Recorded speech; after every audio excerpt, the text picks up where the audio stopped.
bird of prey 5. Hail Karuga.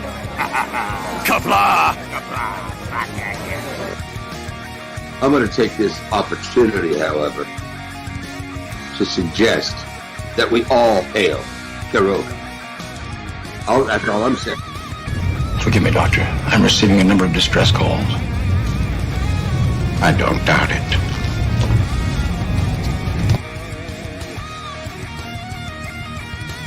Y'all remember to tip your waitresses.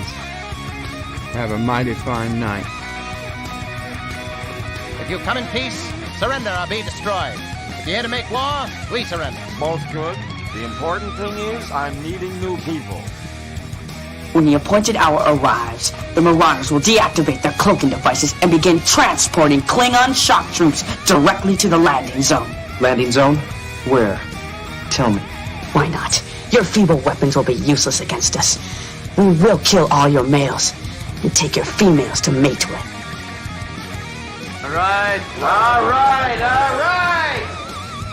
Now the Federation's taking over, whether you like it or not.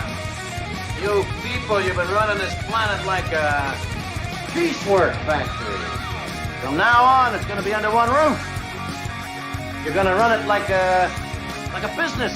And that means you're going to make a profit.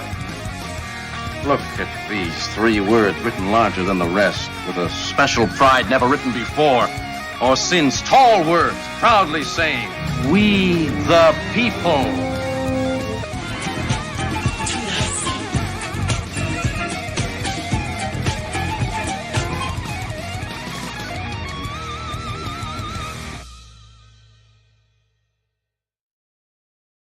Hi, I'm Nicole DeBoer. I played Lieutenant Ezri Dax on DS9, and I welcome you to Bird o' Prey 5 channel.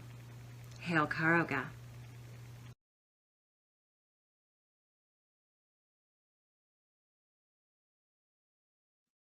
Hello world, it's Bird o' Prey 5, Kapla, and welcome to a live stream for Saturday, January 6th, 2024, random 3 p.m. Eastern.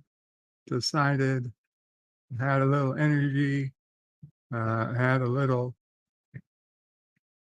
of some feeling in me that I was perhaps about to rant about something, but I wasn't quite sure what it would be yet. So I figured, hey, let's open the streams, let's open the panel, let's give out a link and see if anybody can poke the bird. I feel like I'm close today. If you give me the right topic or the right suggestion, I'm just gonna explode into a rant about something or other. And so many people during bed life are like they want to hear a rant. Well, today's the day, I think. So give me something. Anything I'll work with, and maybe we'll get a rant. Mike Richards says greetings from Columbus, Ohio. Greetings, Mike Richards. Welcome, Jim's Landscape. John DeMarco says today is a good day to rant. Thank you. Mr. CCDV says poke. Now, the link is out there. I got to pin it, but the link is out there. It's not going to be like usual, okay? If you come up, I'll bring you up for a minute or 2 or 3, give you a couple of chances to poke the bird and see if anything happens. If not, someone else comes up, I'll bring you down. I'll bring them up for a couple of chances to poke the bird, and we'll see. We'll see. This isn't not going to be everybody is up all the time on the panel like usual. Pop culture curators in the house says hello everyone. Kapla bird, family. is doing well. And we have not Bird O' Prey, Tim. Hello, Hello. everyone. It's not Bird of Prey 5. It's Tim. Kapla. Apply, Tim. Is that enough to make you rant? Well, no. Maybe. Is that your best? Well, I was going to say you could also maybe rant about, LDG making you worry about him, Well, not. I really didn't want to get into LDGs. LDG is always a rantable topic, but There you I go. was, You just pick something in general about LDG then. yeah, that's okay. A valiant attempt. That was my attempt. All right. Thank you. Are you kicking me out, or do I just need to go step out? You can hang out, but oh, okay. I am leaving. I am taking you off the main. There you go. You're welcome to stay backstage if you want. Mr. Lundell's in the house. Kapla, Mr. Lundell says Kapla. And let me go ahead and pin the link in case anyone else cares to find it later. Hakeem says, hail, Karoga.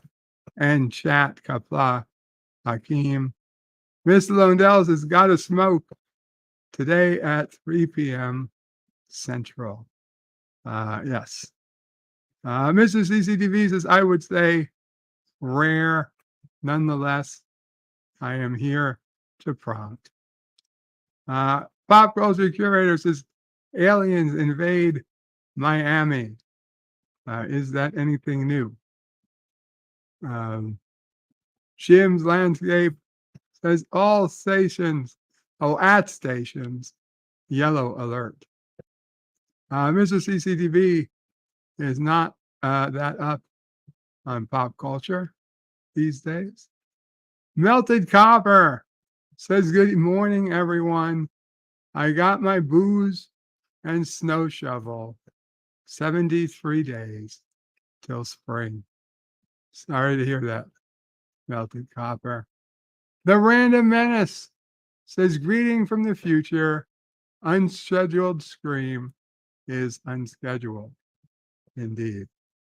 Mr. CCTV says, spring. I only had to shovel yesterday. Melted Copper says, pray Tim rocking the Buddy Jesus. And that's Tim Crest says, I'm here. It's just as easy to watch on the tube. Mr. CCTV has been watching Supernatural. Loved it being a lounge chair dude. And Gorilla's Random Thoughts says, hey, bird. 10 sons of bitches. Yes, that's long.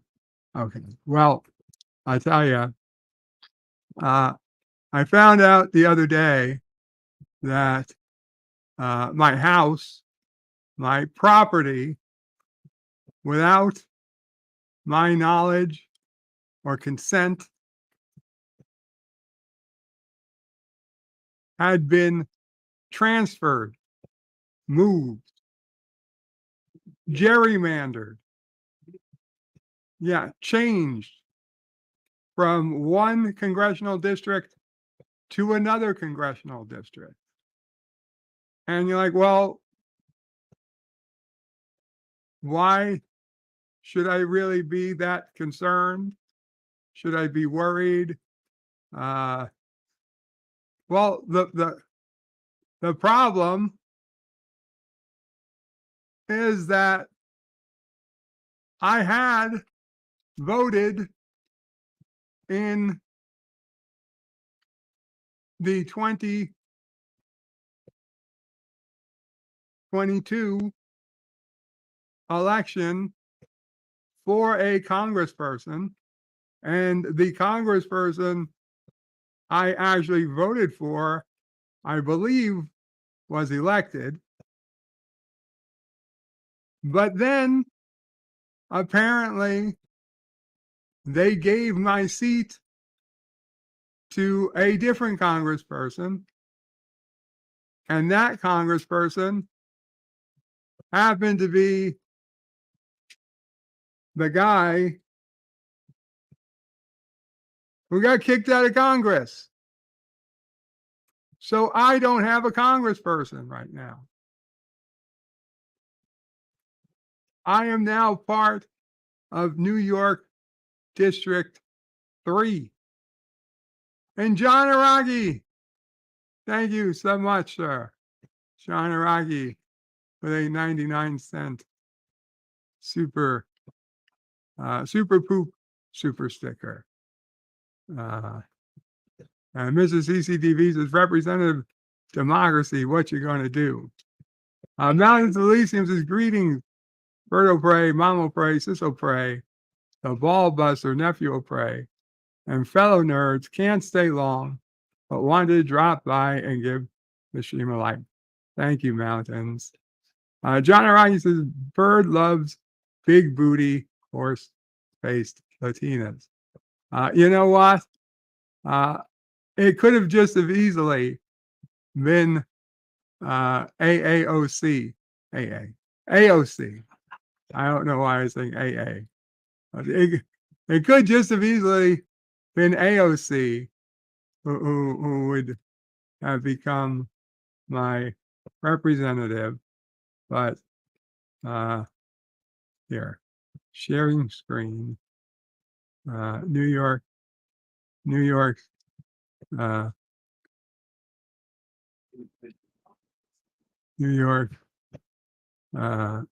third congressional district, and there's my address, which, it's no surprise, but I probably shouldn't leave it on the screen.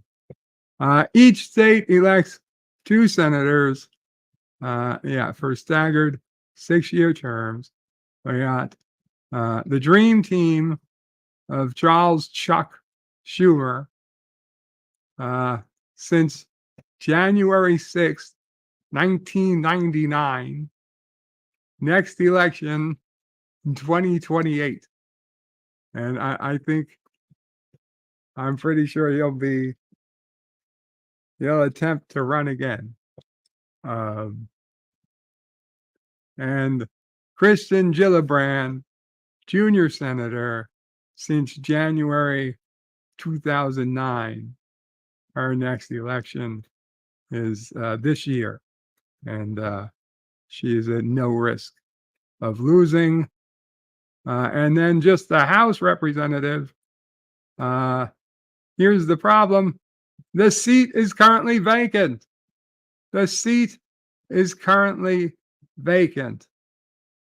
There's a special election being held February 15th for all of this. And here's the thing. This is actually supposedly, according to sources, the wealthiest district, not only in New York, but arguably the nation. I didn't believe it, but they're saying it could be. And I mean, the thing is, it covers the entirety of northern North Long Island. I don't know what do they call it. The North Shore. The entirety of what they would call the North Shore of Long Island. The North Shore of Long Island is kind of everything above this and the mouse. these properties, especially on the edges of this and this and this, are dozens of acres, some of them, multi-million-dollar estates that have been around for 100, 200 plus years, some of them. This is old money in New York, and crazy amounts of money, crazy amounts of wealth. And it has nothing to do, they have nothing to do with and now we zoom in. This is where Casa de Quiroga, aka Bird Prey 5, is generally located. These are just regular New York City homes, and all of the politics, these ultra wealthy towns of Nassau County, they're being in the same district as myself. I don't like it because they're the big dogs. They're the big fish in this little pond. And it's scary. But then you see this district cuts entirely across Nassau County at the Hicksville, Plainview area, and all the way down to Massapequa. And I'll tell you, I know from firsthand, Massapequa is not a particularly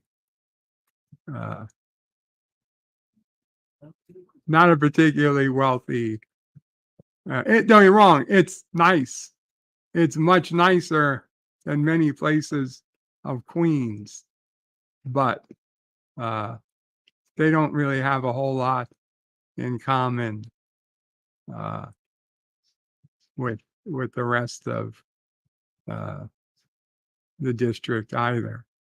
It's very much a district of haves and have-nots, and the haves, quite a bit of haves, all of them north of the 25A, which goes from here, cut it right across the district, and literally comes right up to within a block of my house.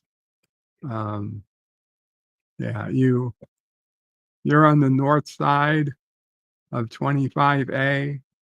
You probably got pretty good money. And the thing is, even on the south side, I mean, it is New York, it is Long Island. I mean, you're by no means poor in this district, but Jesus Christ. Too much. So as Mama Bray said, what really I just need to do is run. I'll have to run for Congress, apparently, because they're not going to deal with. Can you vote for myself? Indeed, I can. I mean, I have to run. It's too late to get on the ballot for the election, but I could run a write-in vote. Pau Culture Curator says, hello, everyone. Hope your family is doing well. Thank you, Pop.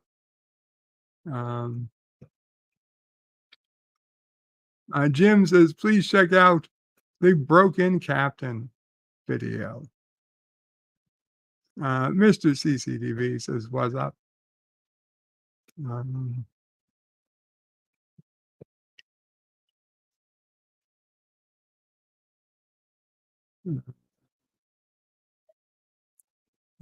Executive producer Sal Leibowitz says, I am watching Prodigy. Is it worth it? Well, I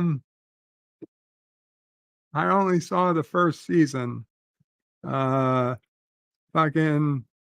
the whole thing about taking season 2, they took it, they unscheduled it. They removed season 2. They didn't remove it. They removed season 1 from Paramount Plus, and then season 2, I don't know where they dropped it. I did not go looking for it to try and find season 2 yet. I believe it's probably worth it to watch, but I'm not chasing it down. I'll have to look for it later. I'm not interested in it at the moment. Though for those who are interested, there is a new episode out of For All Mankind. I'm not going to rant about it yet because season 4 of For All Mankind was episode 9, just came out. There's one more episode left this season. And then after this season, I will tell you absolutely you should cancel Apple TV because they decided they were going to up their price from $6.99 a month right to $9.99 a month, right to $10 a month. There's no if you're at $6.99, okay, you want to up your cost, you up it to what? To $7.99, maybe even $8.99, and you hold it there for a year or 2 years. No, Apple TV, they were like, fuck you, pay us. We're going from $6.99 to fucking $9.99. Fuck you. Fuck you, $9.99. Where you get off going right to 10 fucking bucks? And what do you think you're going to do next year? Okay, at 10 bucks, do I think they'd say, oh, don't worry, we're going to go to $10.99 or for $10, but at least we'll stay at that price. There'll be no upgrade, no upgrade for X number of years. No, they didn't say that. They're like, fuck you, pay me 10 bucks. So you know what, Apple? You're going to get your $9.99 this month. And maybe you'll get your $9.99 next month. But then after that, fuck you, because I'm not paying you anymore until I have another season of For All Mankind, which will be at least a year away. And welcome, Mr. CCTV. Every single one of my streaming services has gone up in price. Every single one of them. Yeah. Every single one of them. Netflix went up to what, $40 a year now, right? Like $40 a fucking year? Are you I don't know. I haven't paid for Netflix in a long time because I said fuck you to Netflix way back when they tried to make it. When they tried to make me pay separately from Sisopray, I I was like like, no, watching fuck I you. like watching Supernatural, so I can't help myself. I have to pay for Netflix. I'm just well, it may be $40 a month now, actually, um, instead of $40 a year. What was it that was $40 a year? Jeez, I can't remember. I don't know. But all the services, they all went up, all of them. Hulu, and I'm paying Hulu and Disney Plus separately. Yes, I'm a fool. I know. I'm fully aware of that. But they both went up either way. Hulu, I have a problem with because Hulu I pay for live TV, and I can't separate that out. And they did a bundle price with Disney, and unfortunately, it gave me ESPN or something also. And I hate sports. I literally couldn't give a shit about ESPN, but there was no way of Right? getting the And price it's all cheaper. bundled. The last time I went to Disneyland, we actually went through the what do they call that? Like the Disneyland um, walkthrough area where you don't have to pay to get into Disneyland, but you can still walk through and go to the ESPN sports bar and stuff like that. What do they call that? Well, it doesn't matter. Anyway, yeah, and that is exactly the same thing.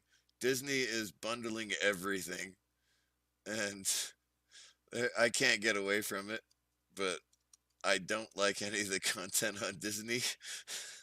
It's just awful. It's just awful. I can't get away from it, but I have to live with it.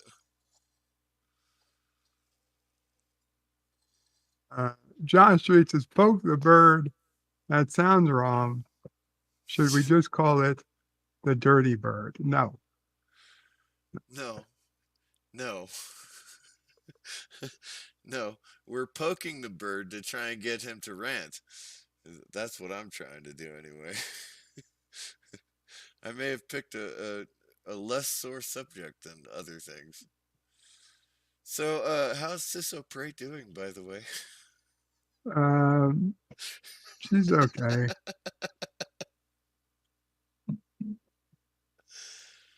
I may be the worst guest you've ever had on. No. John Street says, why don't you throw your hat into the ring for that congressional seat?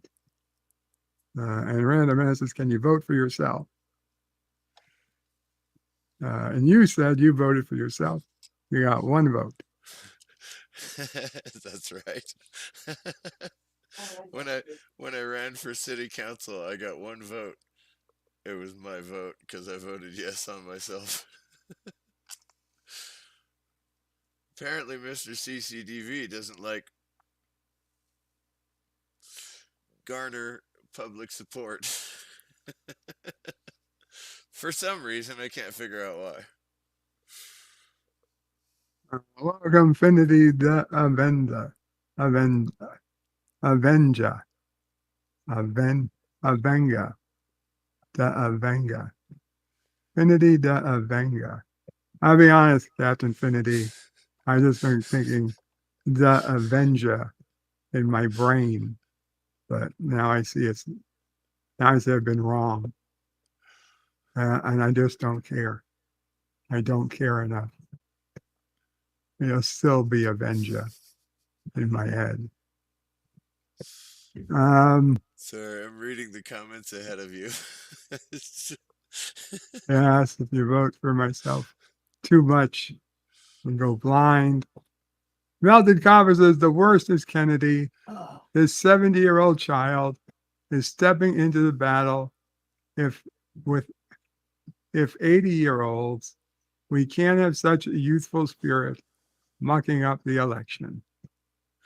Miss Lundell's Groovy Movies says, well, Bird, that's what you get when you vote Democrat.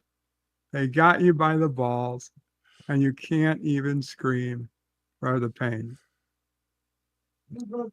Gorilla's Random Thoughts says, my district has like 20 counties and 1/5 of the state. And Mr. CCTV says, that explains why I have to wear my glasses so much these days. I shall continue voting for myself. To be honest, I do have a lock on my bathroom door.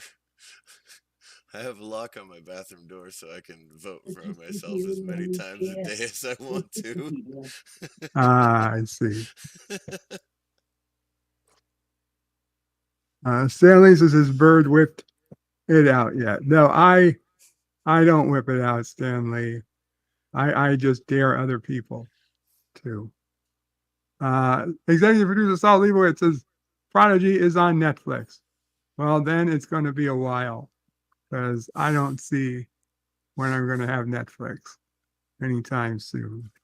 Because fuck them and their price hike. I watched one episode of Prodigy, and I thought to myself, I said, I've got better things to do with my time. I can sweep and mop the floor. Okay. Well, in all truthfulness, I will have Netflix when Cobra Kai comes back, because that will be the one time I'll pay for Netflix. Yes, absolutely. Cobra Kai is the best show on Netflix. Okay. Mr. CCTV, I'm putting you back in the backstage. I'm going to give someone else a chance to poke the bird. Stick Good around, luck, everybody. You don't have to leave. Just you'll be in the back. I'll stick around in the back. Welcome, Darren Wagner. Hello, Bird. Poke, poke. Like the Pillsbury Doughboy. Yeah. What's up? What do you need to be poked for today? This is if you want to get me to rant at something. I don't know. Okay. Well, honestly, I just posted a video a couple of minutes ago that was partially inspired by one of your rants. Okay, well, go ahead and tell people about it. Do you remember Star Trek Picard final season? Yes. Do you remember a line by the undervillain Vadic where she said, in the Sol system? Yes, good afternoon. Yeah, I believe it is afternoon in the Sol system. Oh, yes, I remember. Yes, I remember. And you fucking coming at her defense. I'm not coming to her defense. I'm coming to the show's defense. Well, just as bad. There is no defense for the fucking line, as stupid as it is. I believe it's afternoon in the Sol system. It's never afternoon in a fucking entire system. It's never afternoon on an entire planet. It's never afternoon in a quadrant. It doesn't make any fucking sense. Did you know that in Hawaii, it's the same time as it is in Wisconsin and the same time that it is in Italy, for example? It is if you belong to a fleet of ships, because they operate on a different clock system. And I believe that was the reference that she was making. The nobody's going to come up and say, oh, I believe it's afternoon in Hawaii when they mean the fleet. No, okay, because the entire, most of the military that I know of, especially the Navy, operates on something called Zulu time, which is Greenwich Mean Time. So, for example, let's say this was, and I used this example in the video, let's say that you're full of cucks, CCTV. Anyway, he just sent a private message to me. Navy is full of cucks. Yeah, you're a cuck. You're a drunk cuck. Anyway, I'm sorry, you're probably very dry. But anyway, let's say, for example, enemy ship FaceTimes with another enemy ship, right? And they say, and let's say the local time is 9 p.m. They go, "Good afternoon. I believe it is afternoon in Greenwich, or in England, or in Western Europe, which is the same time zone as Greenwich Mean Time." That's the equivalent of what she was saying.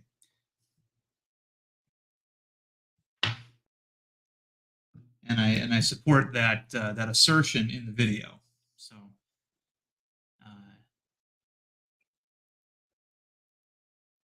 but I don't blame you, Bird. I mean, you didn't necessarily, you weren't really thinking along those lines. You were thinking strictly on the heliocentric model, and you would be correct. It is never afternoon in an entire solar system based on the rules of that solar system. So, yes, you're right, but you're wrong. No. It's all about context. But you were the worst. You're the best kind of wrong, Bird. You were the wrong that actually is right, but only out of context. But that's okay. I'm happy to come here and poke the Bird a little bit. I don't want you to get too upset, but it's hopefully this is more of a playful thing. Yes. But let's see, what other thing have you ranted about? Oh yeah, your pronunciation of Francois. Yes, I remember. Franchise. It's not franchise, it's Francois. What the fuck is Francois? Okay, when you were upset at UPS, your famous, I'm in the United States UPS, okay, and you started reading off the languages. These were the names of languages. Oh, yeah. And you got to Francois, and instead of pronouncing it Francois, you said franchise. That was hilarious. That was very New York. I thought that's how you spelled franchise, like chicken franchise. Okay, well, whatever. It's kind of like Benoit, the pro wrestler that killed his family. Never heard of him. It's pronounced Benoit, Benoit, but you pronounce it Benoit. It's very similar with Francois. So yeah, it's okay though. It's okay. Let's bring up Mr. CCDV. All right, you're bringing up Mandrake again. Huh? Okay, gotcha. I hello. was typing in the Darren. chat. Ambulance. Krankenwagen. It's kind of like pavement. Would be pronounced pavement in France. Welcome, Captain Fandom Nerd. I slipped and cracked my knee on the pavement. Silly surrenderers. Yes. And I'm certainly not going to bird rant for payback, a pay hike, just for a pay hike. But he lets 2,000% pay hike on his new phone. No, I don't get new phones regularly. I'm still on an Apple Pixel, a Google Pixel 6, I think it is. And I have no plans for upgrading anytime soon. Welcome, JPs. Hello. Hello. Are you, somebody trying to butcher the French language? Okay, here we go. Here's a French Canadian going to tell us how it's done here. Well, they're experts at butchering the French language. No, they aren't. You think the French don't consider the French Canadians to be French? You know that, right? We are the original French. Yeah, you colonized France. I get it. Yeah, whatever. It's like Louis Black said. We're more French than French people are now. So reminds me of what Louis Black said when he talked about Wisconsin. He says, after drinking Wisconsin for many years, I'm starting to think that Wisconsin is the one who settled Ireland.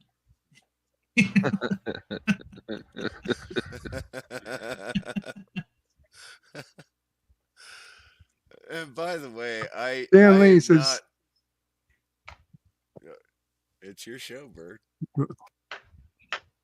just finish what you're going to say, please. I was gonna tell Melted Copper that I don't enable anybody to smoke. If you want to smoke, smoke. Gotcha. Stanley says, can't you pick up a bunch of free over the air with an antenna where you are? Yes and no. Yes, but also not reliably. It pixelates out with bad weather, or even if a train is coming down the tracks, which when you live on the train tracks happens quite often. Um, uh, it's not about not having something to watch. It's about being able to find something I want specific.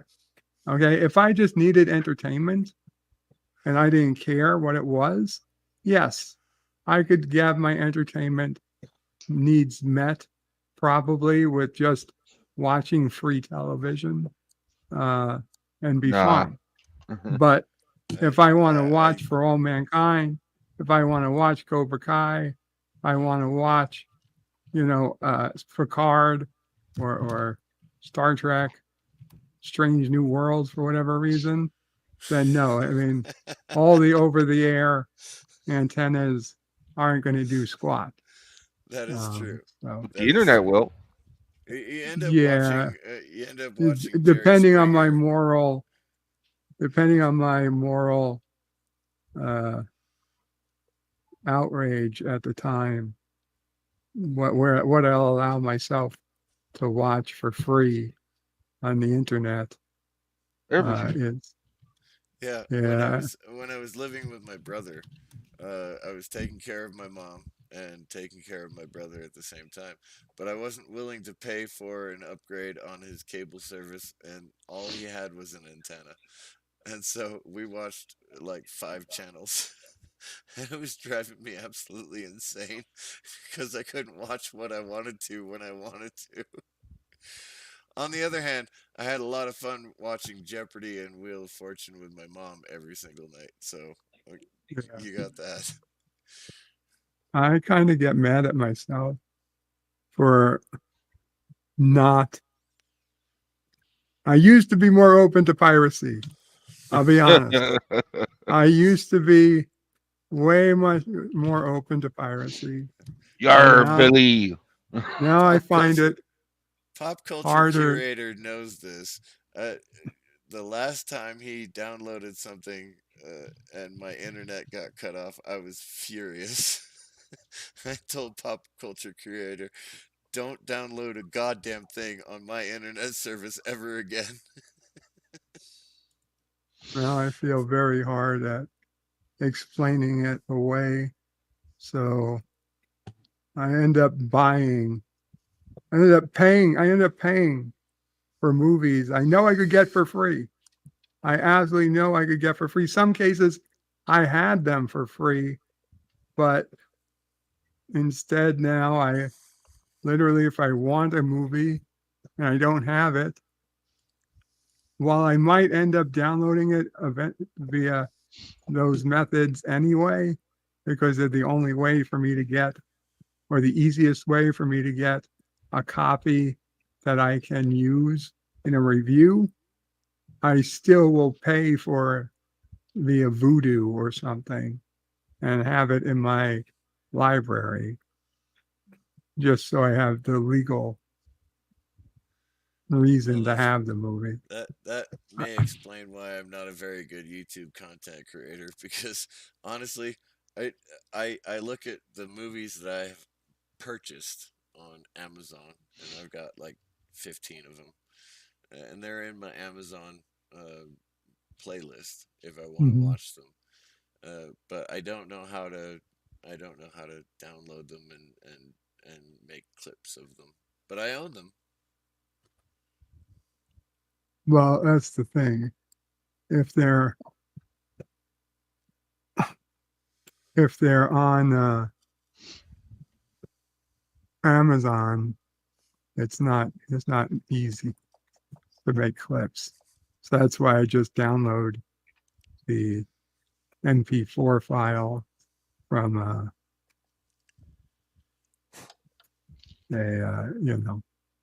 Holy crap! I've a got pirate friends in real site. life. Okay, can you drop me backstage so I can fix these texts? Yeah. Or No, it's kind of like I like you saying or no, but he's good. Melted coppers is the only thing I bundle as hostages. The only thing I bundle are hostages tied in the basement. Stanley says where they don't make you buy a ticket if you just want to shop at their gift shop or patronize their restaurants. What? Oh, City Walk? I think they're talking about something in Florida. Richie Poole says, I subscribe to only one streaming service, Netflix. No others. And I still have Cox cable. Mr. Trent, kapla, Mr. Trent, says, if you're tired of the streaming ripoffs, they tell me that if you join the seafaring pirates, we'll be rich. Yar. Gorilla says, Discovery is the best Trek ever, and Burnham is the best captain. What the fuck, Gorilla? He's trying to get me angry.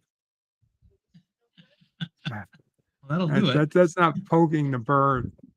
That's just stabbing the bird. Stupid. I don't think so anymore. That's running through traffic naked. What? Naked?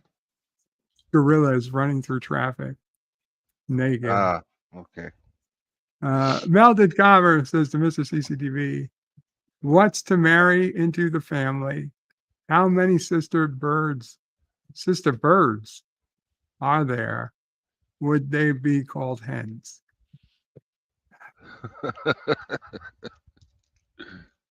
Gorilla says, if that didn't get bird ranting, you don't know what will. And Richie Poole says, Gorilla has lost his mind. Indeed. Gap After Dark says, hey all. Hey Bird, hey Gap. Melted Copper says, Rick Burnham is the true heart and soul of Star Trek. He gave us 7 of 9 pound milk duds. No, what'll get Bird going is Klingorks are the original Klingons. They're not original, obviously. Hey, Mr. CCDV left us a private chat. He said he has a date with his hand and he's out. Okay, well, good luck with that, Mr. CCDV. Enjoy those 2 fingers. Those are 5 sisters. He's into that kinky stuff.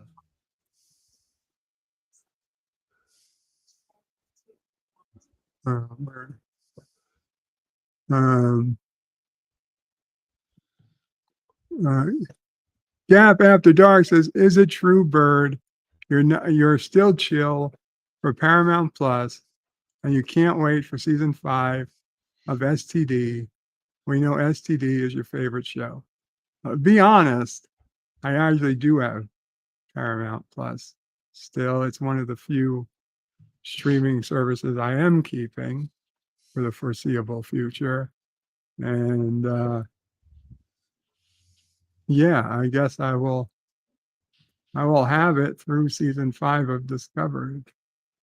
In fact, I really don't see getting rid of Paramount Plus unless they got rid of, the real original Trek series. As long as TOS, TNG, DS9 are on Paramount Plus, I imagine I will keep paying for it.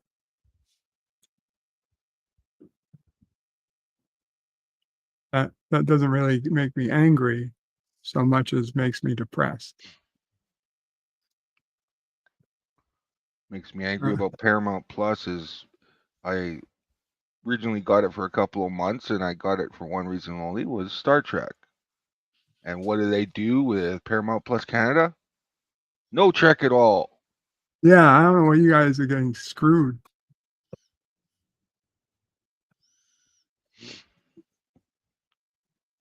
I mean, if it was that happened here, it would be, I would totally cancel, and I would tell them why. I did after my promotion was over, so.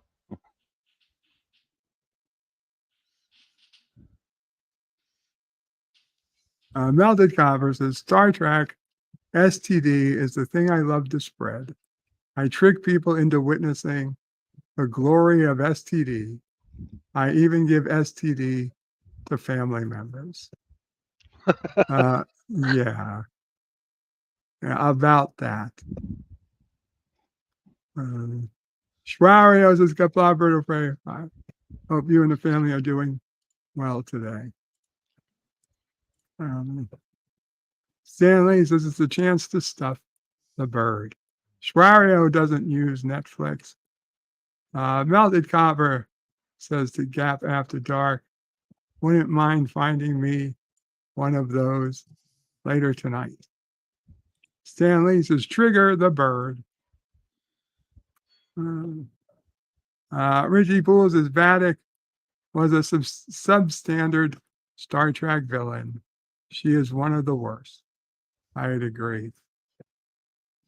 It just doesn't make any sense as a villain. Like, why did she need? Why and how? And it made no sense. For Picard season 3 gets worse with time. Every time if you rewatch Absolutely not. Absolutely not. It only opens up to more problems. I'll grant you that, the unfortunate part is that some of the best Star Treks, like Star Trek II, The Wrath of Khan, I mean, there are much bigger plot holes in that movie than in perhaps season 3 of Picard. But at the end of the day, it's still a great movie. Whereas at the end of the day, Picard season 3 was terrible. Well, at the end of the day, we got the final send off for that crew. I mean, what final send off? It's only final because they want to do another one. Well, I hope they don't, because that would sort of spoil what they were able to what they should never come back together as a cast. It was the same exact send off as they did in All Good Things. Right, but that was not a send off to the characters. That was a send off to TNG. That was their finale for TNG. We all knew they were going to show up in the movies 2 years later, but this is different. This was a reunion show. It was a commemoration of those characters, and I believe that they should not come back. You might have like one of them guest star in something like maybe Star Trek Legacy or whatnot, once in a while, but not all together on an adventure like that.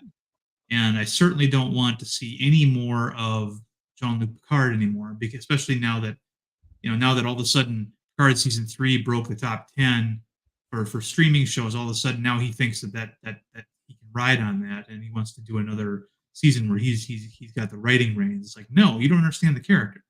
The character didn't feel like Jean-Luc Picard when you were in charge. It felt like Jean-Luc Picard when Metalis was in charge, but not when you were in charge. So, I hope they don't do that. If they do that, although I will say, I look around at the landscape of entertainment right now and what Disney and Lucasfilm are doing, and they're continuing to do it, even though there's clear signs that what they're doing isn't working.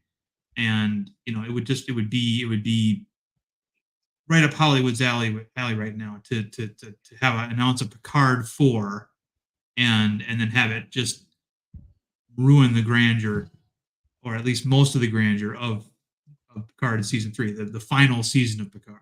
They called it the final season, so it's just LDG is here. It says morning. Welcome, LDG. Gap says bird really wants to regenerate. What? Like the new Doctor Who did. I don't think so. I don't even know that Doctor Who enough to understand that reference. Cody guy. Doctor Who's another example. Welcome, Cody guy. You're not looking in chat, are you? Or comments, are you? Because I'm not reading seeing it. these people. I'm reading the chat, but I'm way behind. Oh, you're way behind. Okay, gotcha. So these people may not even be. Yep. Melted Coppers is weird as the Stephen Hawking Epstein orgy. I feel violated just having that image, like Freddy in my dreams. Now nightmares.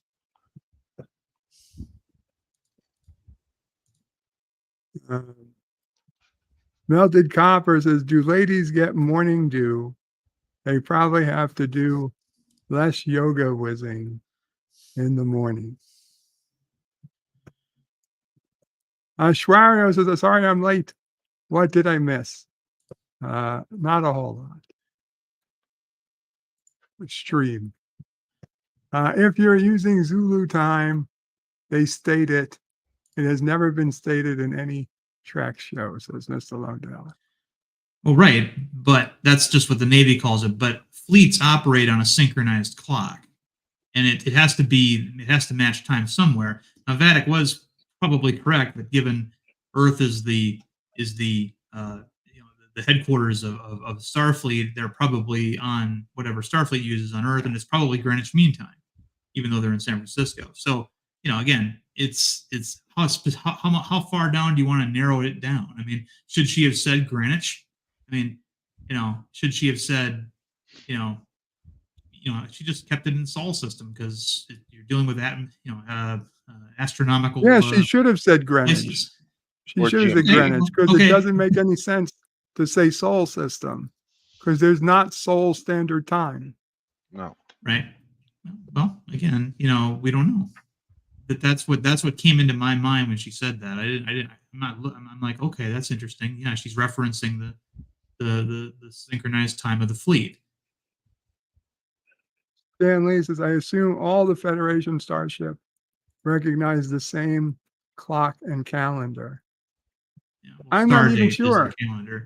Star dates are their calendar, but they still have to have a synchronized clock system or time system. So yeah, I think it's pretty clear that they use the clock, to whatever plan. Okay, granted.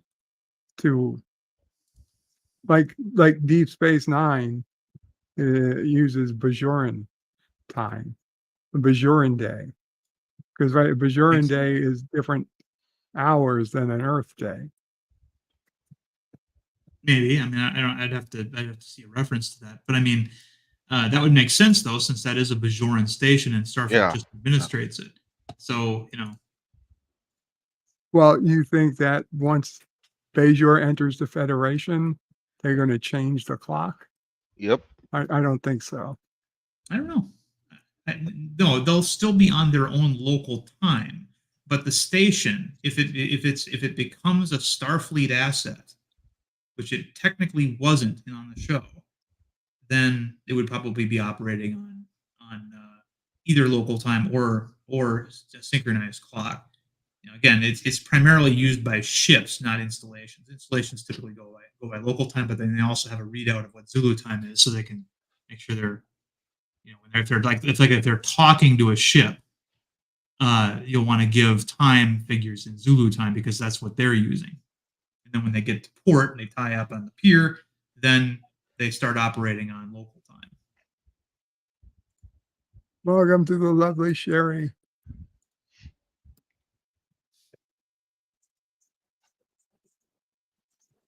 Mountains of Lithium says it may be afternoon in the solar system, but as Bird of Prey 5, Sassy neither forgives or forgets. You gave away her jerky. Oh. Dan Lee says, so it's the same time on the Enterprise as it is on Deep Space Nine. No, that is one thing we can be sure it's not. Well, no, we don't know about the station because there's a lot more variables with the station. Now, I would say even that, let's say it was Deep Space 5 or that little rinky-dink station that Cisco operated out of in those months where they were not, where they were driven away from Deep Space Nine. Again, that's a port, so they might operate on local time, but in conjunction with Zulu. But for sure, they have to have their ships all on the same clock in order to coordinate the fleet. Richie Poole says, Poking the Bird. Bird's favorite movie is Kingdom of the Crystal Skull, but Dial of Destiny is a close second. No, Richie, no. Okay. Kingdom of the Crystal Skull is the worst movie ever. Yes. Somebody stopped in front of the house. That's the Even reason worse why than the it's Dial of Dysentery? Oh, it's certainly worse than the Dial of Destiny. Really? I mean, I know that from what I know of Dial of Dysentery, that Indy's divorced and he's a ramshackle man being forced out of into retirement, and he's got this young British bitch who's just leading him around, constantly pummeling him into the dirt, because that takes a lot of strength.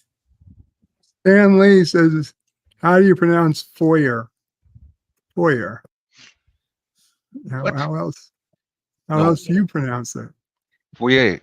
Foyer. What the fuck is a foyer? A foyer. Oh, it's a foyer. It's the fucking correct way. No, I don't know. I've never heard it said foyer. It's kind of like when I was a kid, they called them crescent rolls, but then when I got into high school, it's like all of a sudden it's a croissant, and it's like, oh, it's a croissant, huh? And I call these crescent rolls. Well, croissant and a crescent roll are different things. Yeah, they probably are. They probably are, but Look at the spelling.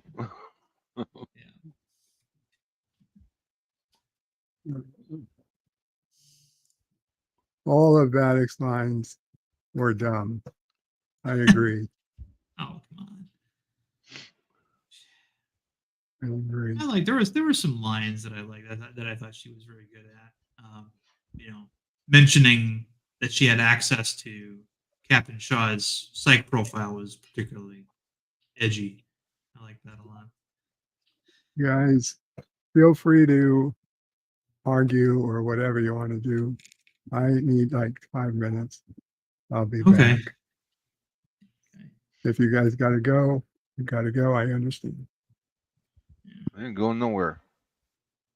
All these wrong mispronunciations. Is he gone? Can I put my special avatar up now? What, Darren? Is he gone? Can I put my special avatar up now? Go ahead. I'll put it up for 10 seconds. There we go. This is in honor of Kermit Frog. I'll just keep that up there for a little while. See if Bird says anything. Make sure that you can see it on YouTube here. Oh yeah, they can. Everything wrong here. Hi ho.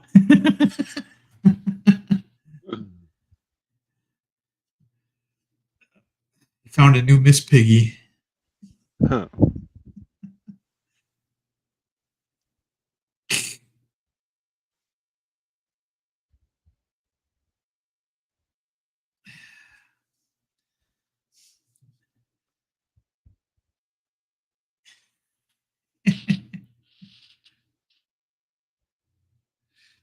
Anyway, what other Canadian thing do we mispronounce? Obviously, technically it should be, instead of Detroit, it should be, Detroit or something, right?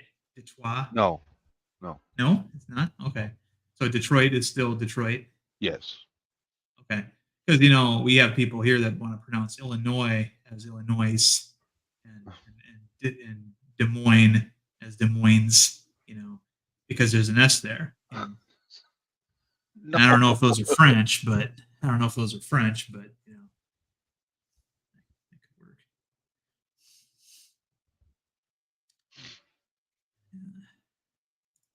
work.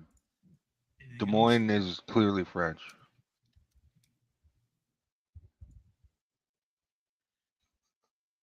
Okay, and what about Illinois? Is that because that area was I think first mapped by French fur trappers, so it probably is. Yeah, that's more than likely French as well. So. Alrighty. Anyway.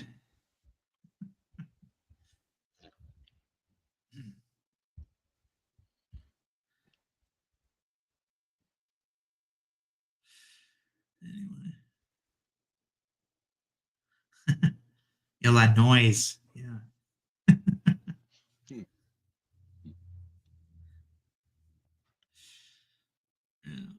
see. Well, Canada isn't just French people. There's also a lot of people from British descent that are up there, and obviously you also have the Well, nobody can native be perfect. Yeah, there's also the native population. So I mean, you ever read the? Yeah, I think you have. I seem to recall maybe we talked about this. You back in the '80s the superhero comic book Alpha Flight, which was about a Canadian superhero team in the Marvel universe, which obviously Marvel's very bad. Yeah, everybody's making very bad Marvel movies now, and I hope they never touch Alpha Flight. Oh, I'd love to see an Alpha Flight movie. No, the way they do it now is they wouldn't go for authenticity at all. They would just take the names of the characters and then have, very, very poorly costumed, versions of them, like they did with. And they'd all be trans. They'd probably all be trans. Yeah, it's not in addition to Canadian, they'd all be something other than. Well, anyway. Yeah, but Alpha Flight was the first, especially the first 12 issues of Alpha Flight was some of the best comic books I'd ever read because it was a superhero team. The first superhero team I really got to know in a comic book only. As a kid, you grew up watching Super Friends, and that's basically a very I don't want to say dumbed down. It's a very simplified version of the Justice League, right? There was no internal drama on the team at all. It was just you give the team a problem, they solve the problem.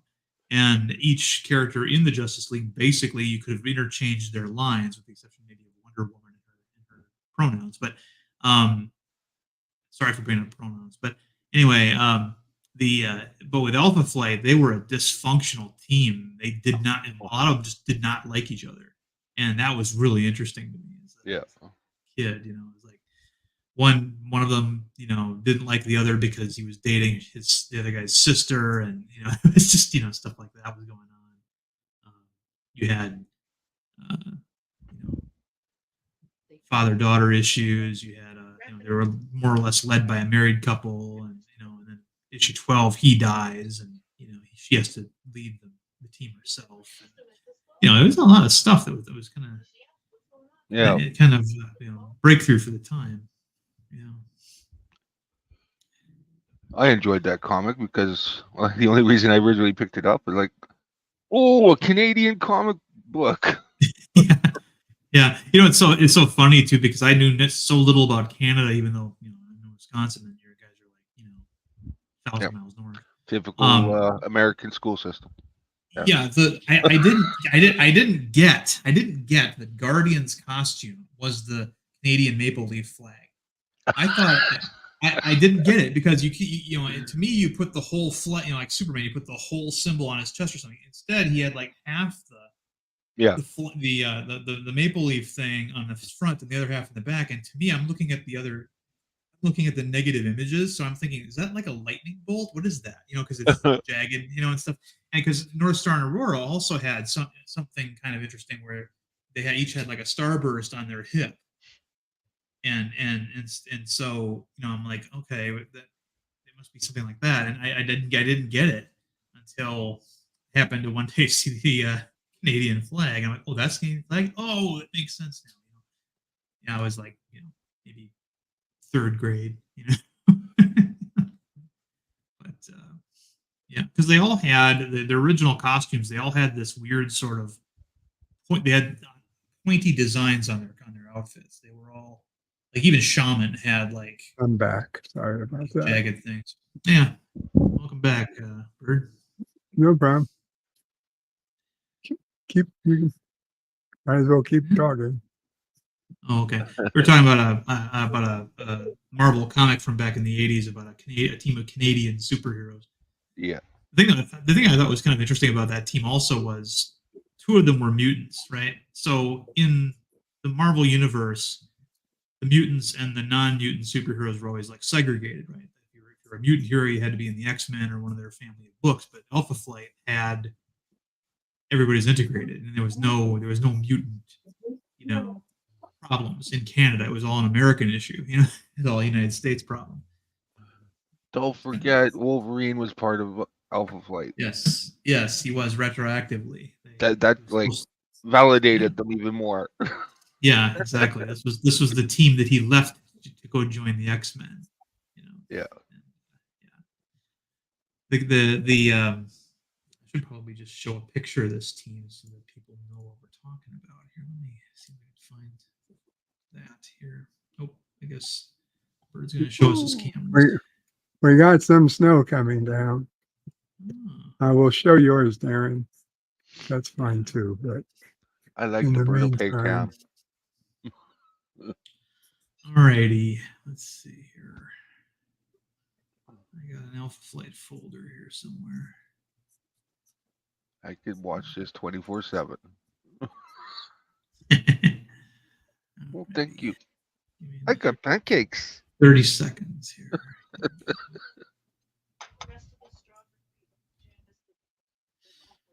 Okay. This wasn't supposed to be snow yet. It doesn't even look like snow. Well, only for the fact that it's, it's sticking to the grass. Yeah. A little bit on the concrete and the brakes, the tops of cars.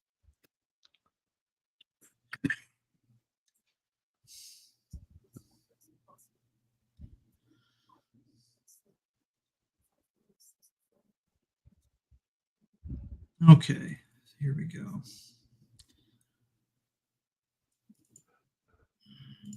And bring that up.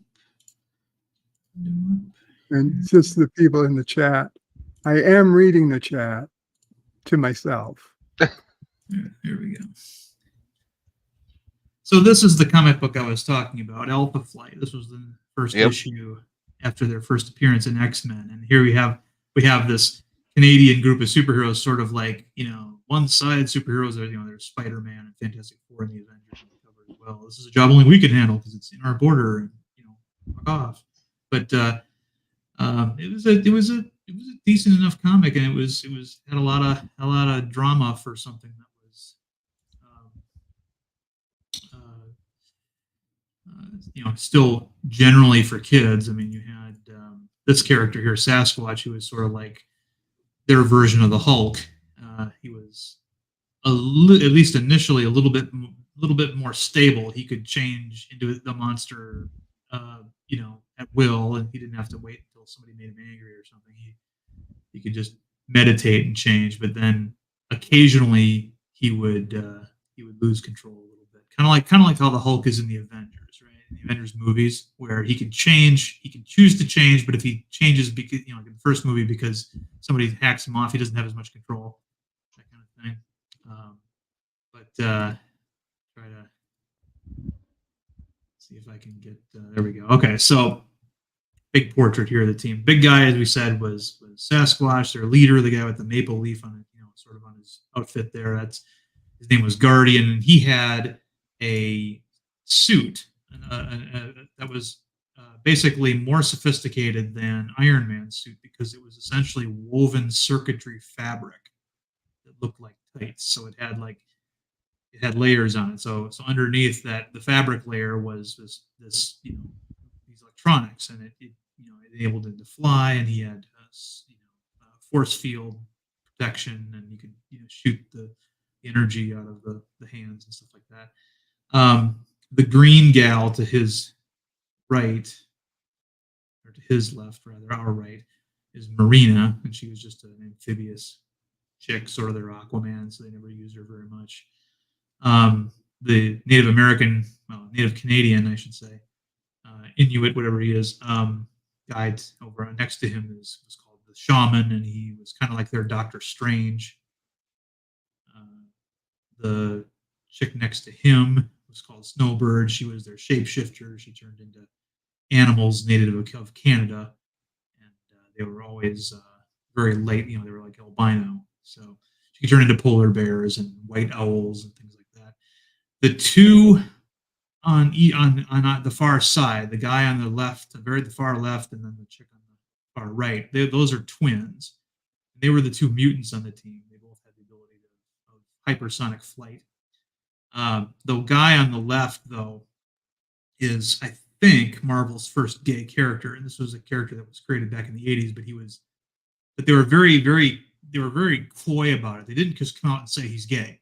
They hinted at it, and there were the kind of hints that if you were a really little kid, and of course you weren't, you probably didn't know anything about, sexuality anyway, you wouldn't have got the hints. But if you were an adult reading it, you might have picked up on it. And then years later, I think in the '90s, they made a big deal about North Star's name coming out. But he and his twin sister, there was kind of an interesting psychology there where we got the impression that he wished he had been born female like his sister, and he resented her for being an actual female, and because he liked guys. And, it was kind of a weird, take.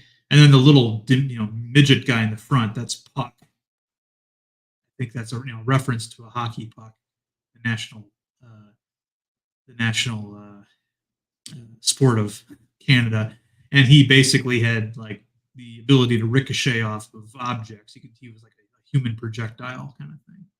So that was them, and pretty good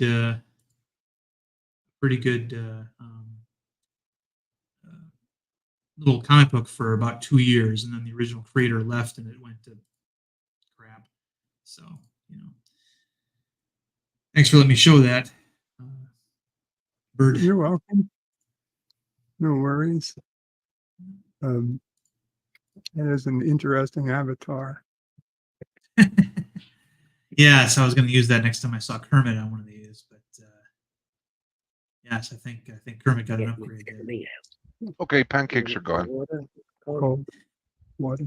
Both. Pancakes are coming? Is that what he said?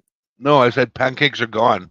Oh, pancakes are gone. All right, I'm going to switch back to my regular. I got pancakes and then they were gone.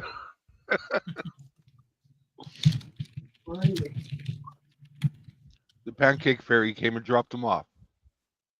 There we go. Pancake fairy. Yeah. Interesting.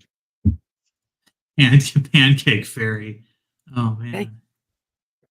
Dee just, hey, Bird, hope no one shows their balls on this stream today. I don't think we have to worry about it. I didn't watch most of Salty's stream. Apparently, Danny tried to pull a McGinnis on Roddick, and no. Well, I take most of the blame. I dared him, and daring Danny, it's like throwing kerosene on a candle. The thing is, while he did do it, he knew he wasn't on stream. Okay, Salty had put him to the backstage. Now, in the backstage on Salty's software, which is a little different than StreamYard, for those who don't know, is that when you're in there backstage of the Salty software, you can still be seen and heard by everyone else who's backstage. Yeah, it sucks. But you can't be seen live on YouTube or heard on YouTube. Right. So Danny knew that he wasn't on YouTube anymore. And the only people who could see him were Salty, myself, Laura Reloaded, and LDG.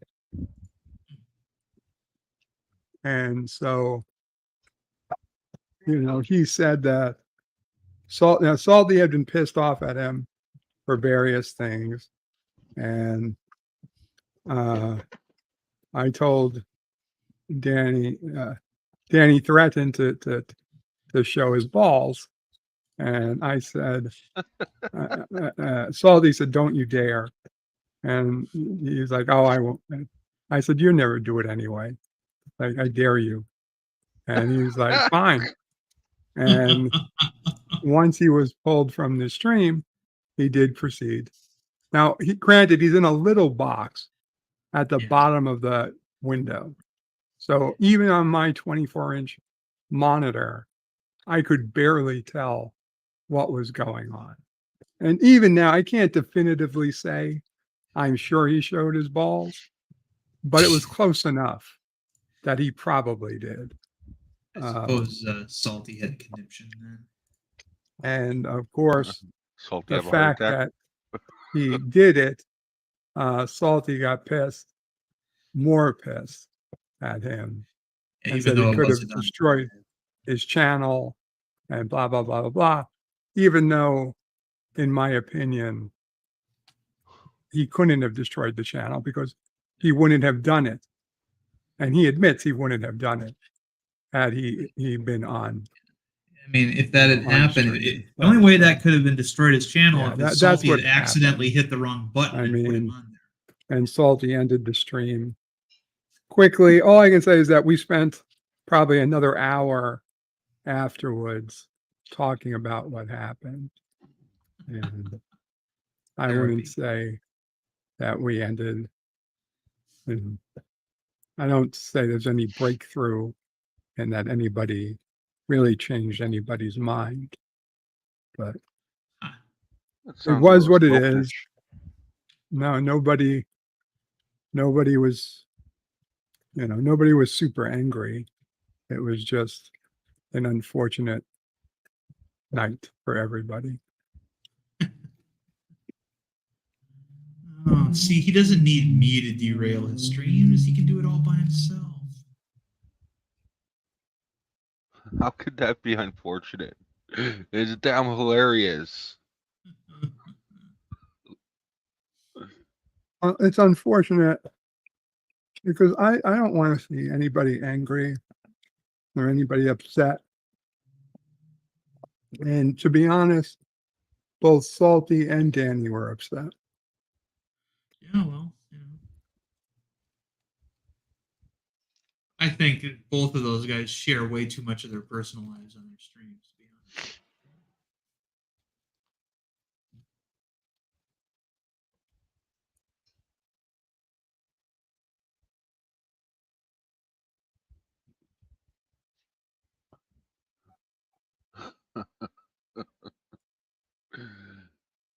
I don't know if you remember that one time it was you and me, Bird, and some other guy in the back. I think it was just the end of your stream.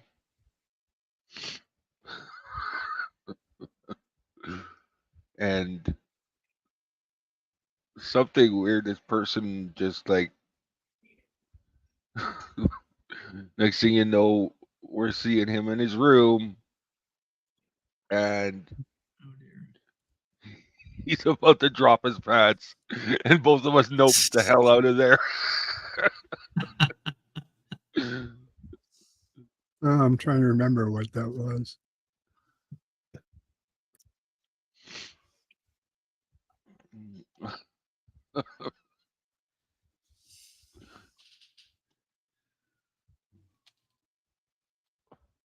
I'm not sure, but I believe it. Oh, sorry, there's an ambulance from Something like that. It's I look at it differently. It's just plenty. Something you don't expect, and it's all you can do is laugh at it.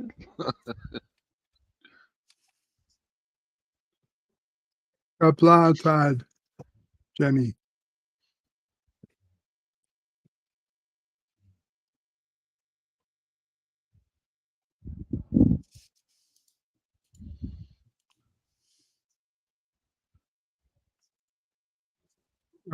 Jenny asks, if you use one of those turkey pop-up things on Bird, will it tell us when the rant is done? That would be interesting.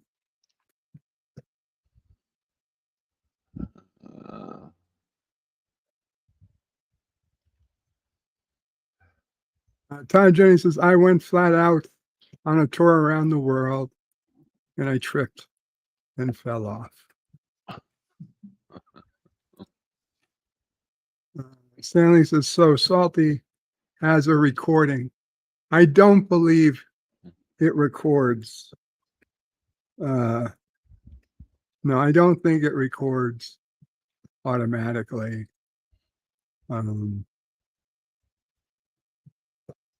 It's possible, but I don't think he does. Mikey Sues, welcome, Mikey Sues. Oh.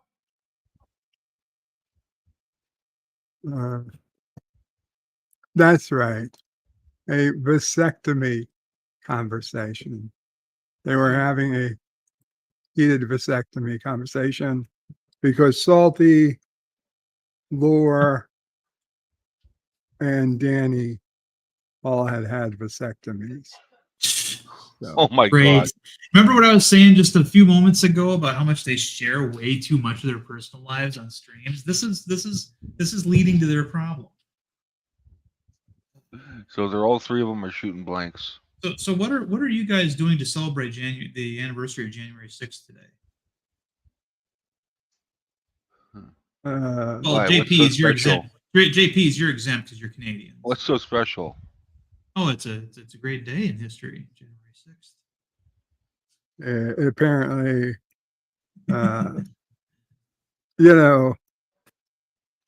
up until a couple of years ago, nothing. But January 6th, 2020, yeah, the day that will live or in no, or was infamy. it 20? No, it was 2021. I think. No, because the election happened in 2020, which would have been fall 2020. So the January 6th would have had to have been 2020. Oh, 2021, yeah. Yeah. Right, he was still in office. Right, until the end of the month. Till 2021. The day that Donald Trump single-handedly caused an insurrection, but also didn't. Yes. The most peaceful insurrection in the history of all insurrections. Yes. An insurrection in which everybody stayed within the red ropes, and waited for the authorities to unlock the door so they could go in. Where he was thrown off Twitter for saying to peacefully march.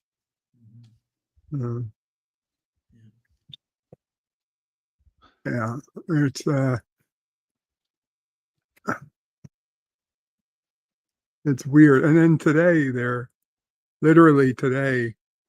he's, I don't know, waiting for the Supreme Court to throw out this nonsense that Colorado can kick him off the ballot. Yeah, it's just was it Colorado or was it Maine? I think they both are. First, Colorado was first. Yeah, I knew Colorado.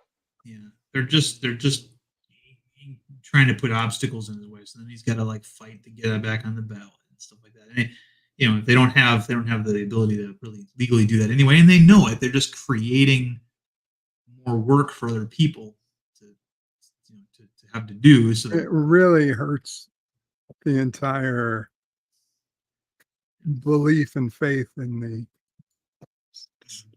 court system. Right. When you have to have people who are that revere it enough to not abuse it like that. So the whole media propagating the orange man bad syndrome.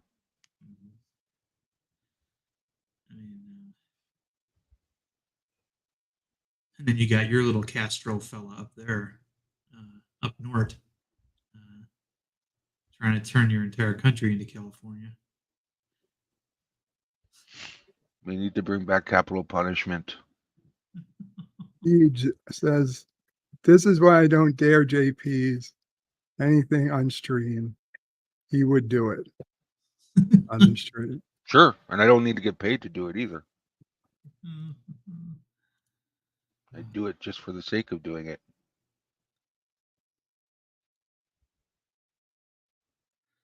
Kapla, Mikey. Kapla, Brother Bird. Hello, Darren Wagner and JP's Tabernacle. Shit, it's Mikey. This is not Tabernacle. Oh, well, You're, it looks like you're Canadian, and you should know that. I'm sorry. JP and Darren.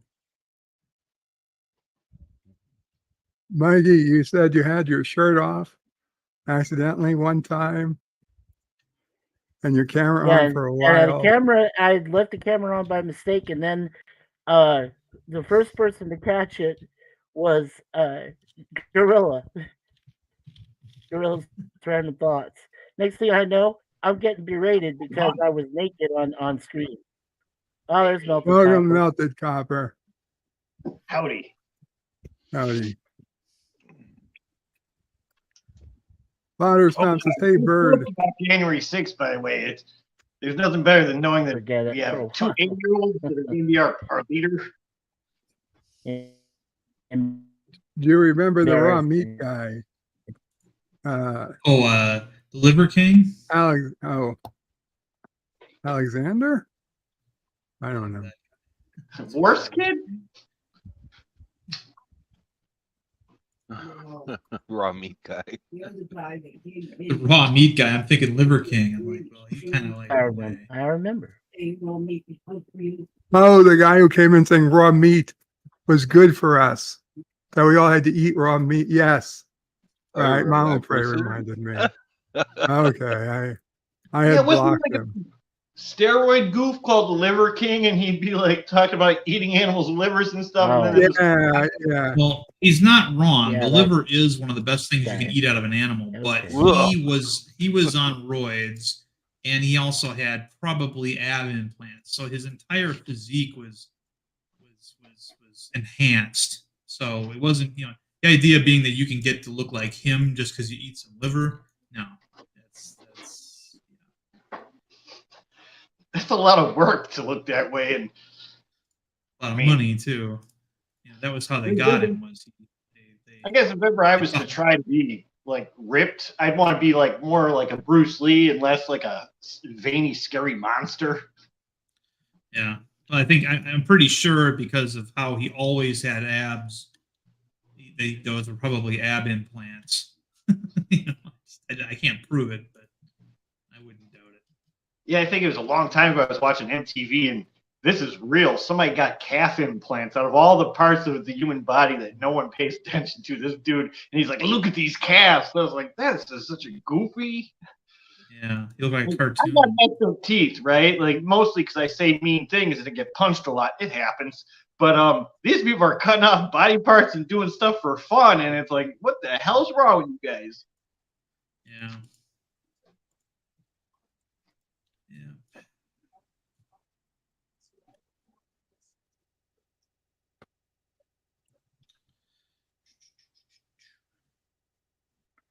Welcome Hey. back, Mikey.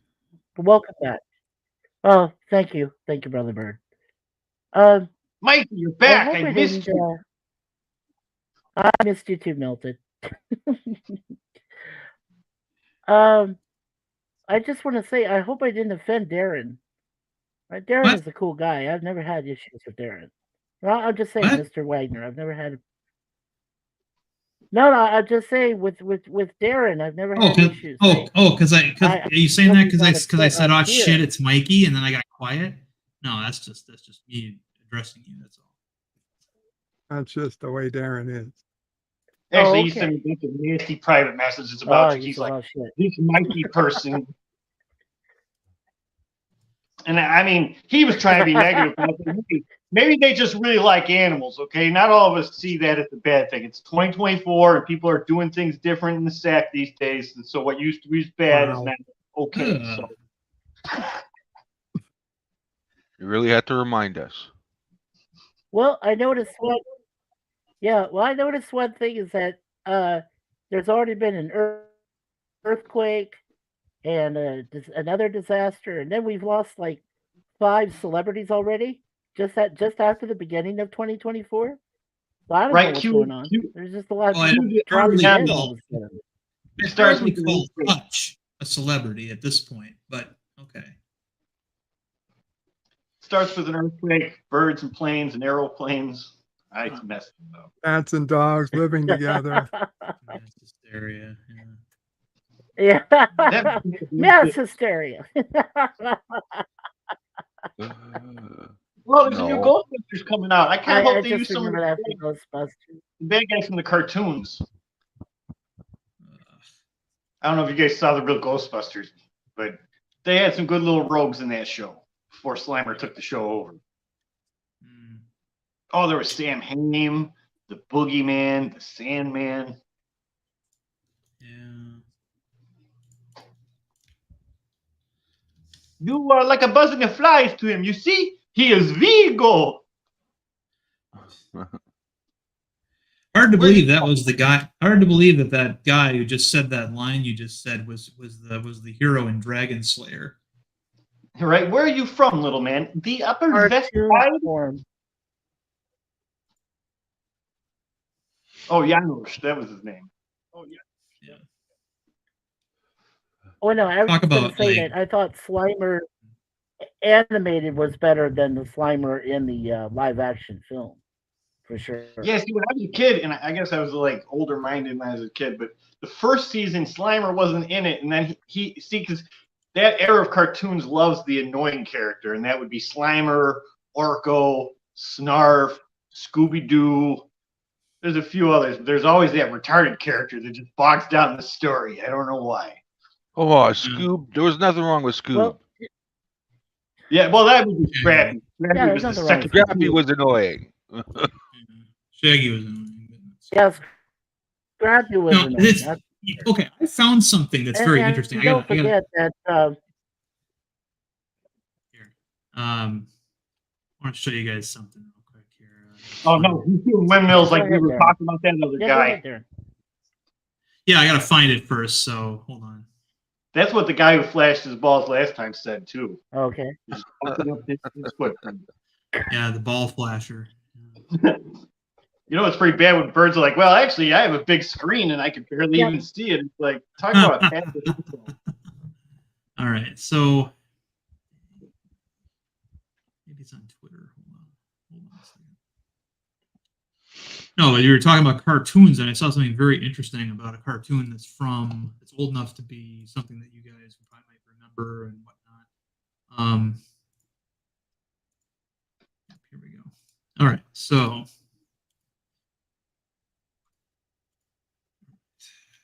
I was going to say that the one thing I like about Brother Bird.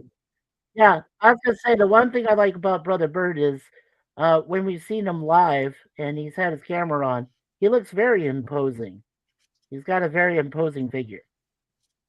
I think that's pretty cool. Figure, huh? Considering all the situation and everything that goes on. So. Yeah, All absolutely. right, so here's the image. Here's the image I'm sharing with you guys here. Okay, now tell me something. Do you notice anything about this image and what it says? Falcon Blue Dynamite. Dynamite. Okay, let's see. Okay, so what do you notice anything? Well, I know it's the Hanna-Barbera guy because he definitely looks like Space Ghost, and that's definitely Scooby-Doo in a costume. Right, yes, but I mean, if you watch the cartoon from when you were a kid, do you notice anything different about this image?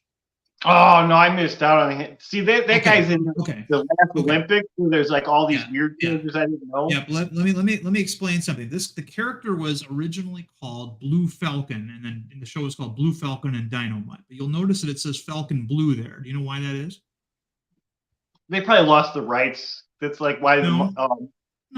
No, they didn't lose the rights. They had to rebrand him because in the years since the Blue Falcon and Dynamite cartoon came out, the term Blue Falcon has become a derogatory one in our U.S. Armed Forces. It means buddy fucker. If you call somebody a Blue Falcon, it means that they're the guys that'll turn you in for doing something wrong. And like for example, you're in school and the bell's about to ring, and you got the one kid that raises his hand, saying, teacher, you forgot to assign homework. That's a Blue Falcon. Okay, that's a buddy fucker. Because that's a slang now. They have this superhero character called Blue Falcon, and they had to do something, so they just switched it around. Because that's like they made it Black Bucky, and I guess because white guys, they don't know some of these terms. They're just like, it's Bucky, but he's a black guy. And then someone's like, that's an old school term for like selling prime beef, and it's like, yeah. They changed his name to Battlestar, changed his costume and everything, gave him a shield. Oh, I don't know if you guys are contacted. The first U.S. Agent run was awesome. He was like Venom in a cap suit. Yeah, he was John Walker. Oh yeah, my favorite. I think it's like Cap 350 or 300, and it's just him murking people. Dynamite was that on. Yeah. Dynamite was a robot dog, right? Yeah, he was the robot dog that held the. Either a robot or a cyborg. It was hard to tell because it was hard to tell if he was a biological dog with robot parts. It was hard to tell where the robot parts began and the dog ended. But he was that. And, because that guy appeared on like the Laugh Olympics, where it's like I only knew a few of those guys, and they're just Wolverines. Wolverines. But I'll tell you, Blue Falcon. Aside from the gimmick, if you could make a serious version of that character, it's not a bad superhero concept. The idea of a Batman where all of his gadgets are in his dog instead, and you don't have to. Yeah. You don't have to have the dog talk the way that that Dynamite talked, because he talked like an idiot. But Blue Falcon's outfit was pretty cool. He had an interesting headquarters. He had a flying car that he would ride around in the city in and stuff. So I mean, it was neat. I guess I'd throw Cringer from He-Man into that talking animals thing. When they rebooted the two, if you guys ever watched the 2000 series of the He-Man cartoon, he doesn't talk, and that version's actually pretty tight. Just the animation's good, the action's good. There's even some things they chuck in there. Mm-hmm. Like Skeletor gets his face melted off. I thought that was awesome. Yeah, didn't they have Blue Falcon going on around the same time that they had Space Ghost? Well, it was the 70s is when I remember it. I mean, Space Ghost. I thought they did. Especially this era where like we're just average dudes talking. I'm shocked Cartoon Network ain't bringing Space Ghost back for a new talk show. Take care, Pop. Okay, so Dynamite the Dog Wonder, which was the show that that Blue Falcon and Dynamite appeared on, was actually created by for Hanna-Barbera, and of course it was aired on ABC from 1976 to 1977. So that's when it debuted. And it was a spin-off of Scooby-Doo, because almost everything Hanna-Barbera did after Scooby-Doo was basically Scooby-Doo. Because they had such a huge hit with Scooby-Doo that the formula of having the teenagers with a something that's not supposed to talk that talks, like Speed Buggy or Jabberjaw or whatever, that became the template that they used. And so every single show they made, even Captain Caveman in the teens. Oh, I guess we could throw in Godzuki as another Scooby-Doo. That is very cool. That was another Hanna-Barbera cartoon. Yeah. That was another Hanna-Barbera cartoon. Yeah, that was another one, yeah. Hey, honey, get a look at the cat that's fighting with lightsabers against the dog. All the old Warner, like the Bugs Bunny, Wile E. Coyote, Tiny Toons, Animaniacs. Like Warner Bros. is more my jam. Tom and Jerry was my jam because those fuckers were violent. Oh, right. More so than the Looney Tunes. The Looney Tunes use dynamite and stuff. No kid knows how to use dynamite, but Tom and Jerry, they use things that kids could get a hold of to really do damage to each other. Hey, man, you couldn't get a hold of dynamite when you were a kid? No, M80s were the closest thing. Yeah. You get one of them little M80s from Indiana, and you can do fishing trips. I mean, not that I did that. I heard. I thought you used.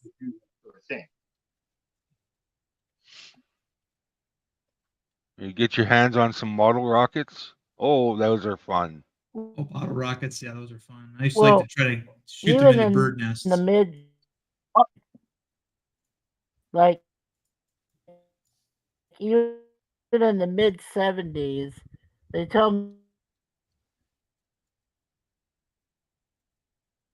Mikey, we're losing 90% of what you're saying. Yeah, you have to like get your taser out and jab that gerbil.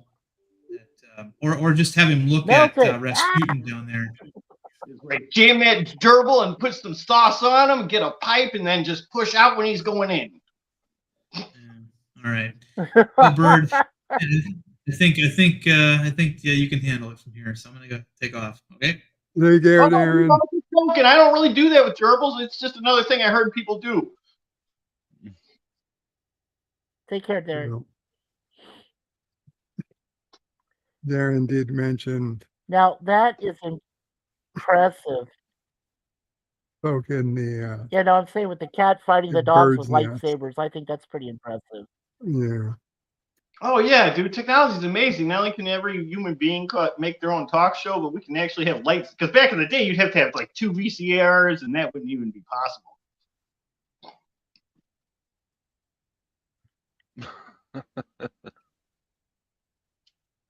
So back in the day, 7 hours of VHS was free cable for your poor friend down the street. Darren's comment did remind me of something. And so I was going through a bunch of old VHS, and I found some old home movies that my brother had made of us dressed in hero costumes. So I let it play, and I'm in my garage. I'm kind of like going through history. And then it turned into a dirty Cinemax film, and I was like, man, I don't need to know what young my brother was doing back in the day. Why do I got to see this? Jenny says, got to help finish putting in a sink. Ciao, folks. My girlfriend is a kick-ass plumber. Oh, Pop Curator's leaving too. We're down to 13. Come on, everybody. Chat. Bird's here. It's Saturday morning. Well, where I'm at, it's like 4. So it's pre-drinking before fun times, guys. Oh, I got my Gremlins 2 shirt on. I think that's my favorite Gremlins film. Just, oh yeah, the puppets and the work they put into it, that movie's gold. Oh. Anyway. What is that, a Kardashian? I always thought it was funny, and it looks like the lady's private parts on his head. I don't know if they meant to do that, designed it, but all of them have this. Spoonhead. Yeah, you call it a spoon, but it definitely looks like a mommy daddy pocket to me. I probably ran into some wrong, some of us don't get to see the pretty ladies, okay? So, it's, I don't ask to see these things. It's just what I can find, okay? I'm like a burn victim here. Take what you can get. Or you'll just be sitting there playing with dogs the whole day.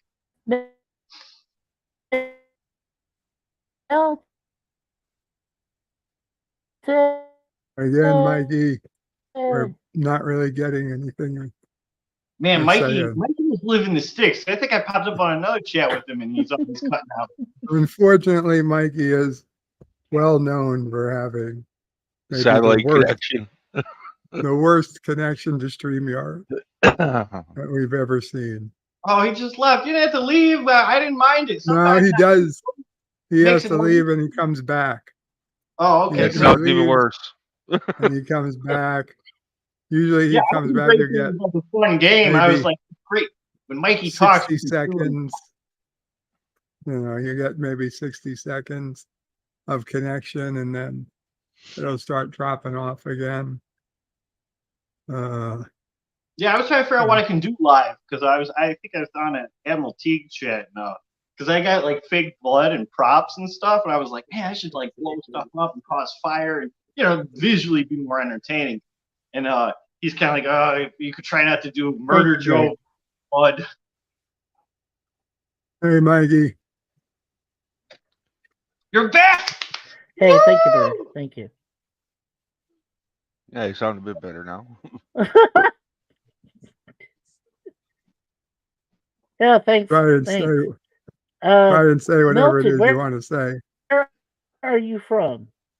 Well, I started off. I was living in my dad's scrotum for a while, and then I moved out to my mom's vagina, and then it got tight and uncomfortable, and then I came to Earth, and here I am. No, actually, I'm in Illinois. I'm like an hour outside of Chicago. Ah, okay, Illinois. Actually, I'm in Joliet, Illinois, which is hometown of the Blues Brothers, which that's their big selling point. Oh, okay, People were 'cause I in here because nothing says a good sale for a town than a prison. there you go. Oh God, they still celebrate that movie like it was yesterday, and I'm like, because I think they even had like they go to the old jail, which is funny because in this area I worked at a warehouse and I was talking to a black guy. And he was making fun of it because he's like, yeah, when those guys come to town, it's the most time you see a bunch of white people celebrating at a prison. And he's probably right. It is kind of weird. Even weirder is it's like they don't use that. Kind of strange. Out of all landmarks, because I'm not like anti-history, but there's some things you want to keep and some things you might not want to keep, and maybe a prison and an old courthouse aren't the best memories for anyone.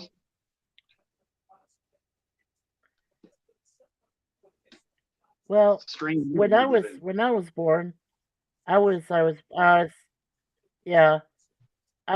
born in the Bay Area in San Francisco, and the first movie that they filmed in the city that I actually recognized. And I couldn't get to the top of that bridge. Yeah, I was going to say that the first time I saw.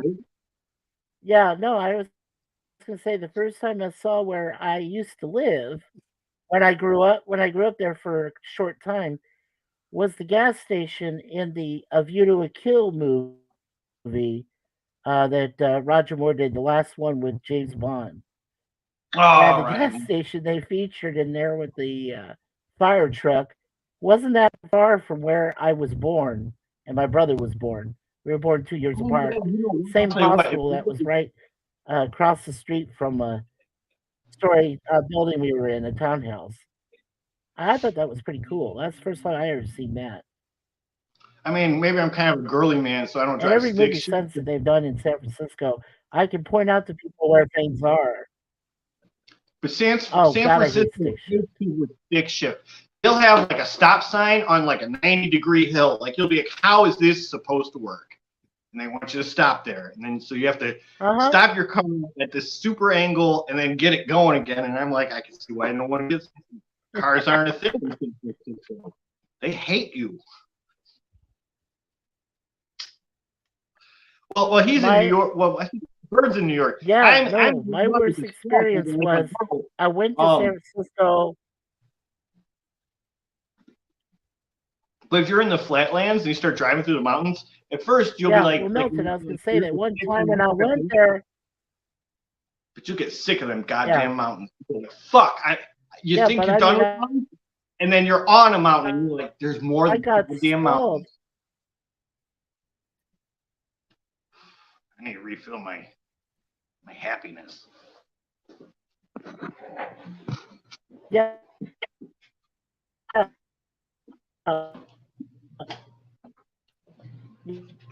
Yeah, but what happened is I got stalled on.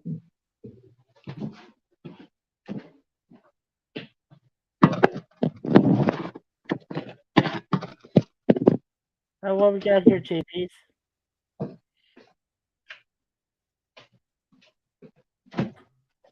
So we got an update on current outdoor conditions here in Bayside. Snow on the grass.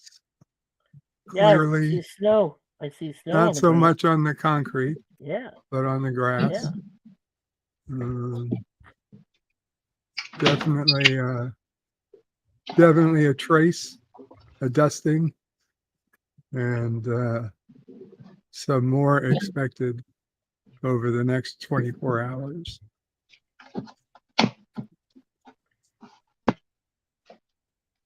Here, I'll give you guys a peek of my Yeah, I tent. gotta take off outside your and place, right, Bird? go do some cleaning. I'll be back later. Take care, See you guys. JPs. Oh, later, Take it JP. easy. So here we go. This is my terrain. Hi, JPs. Good to see you, fellow Canadian. Oh, this is your. Oh, that's his terrain. Okay. That's also his. Melted copper with significantly more snow. Well, different one.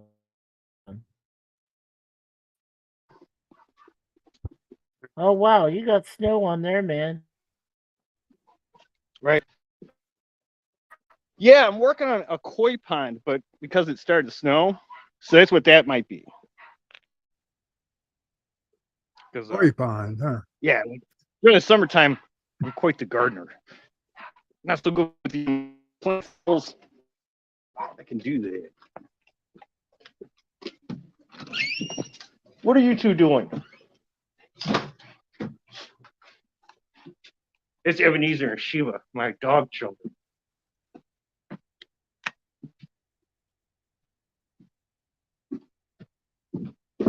You see?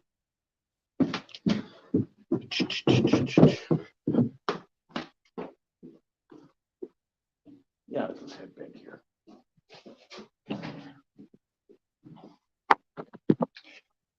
Yeah, what kind of movies are you guys looking forward to this year? Because I think the only one that I out of all the broadcast stuff, I think Deadpool 3, I have some hope.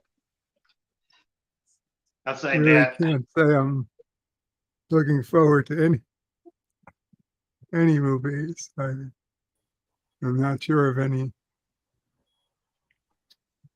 I mean, there's a few movies that if you told me the title, I could be happy, but then if I know the details of who's making it, it's like, Yeah.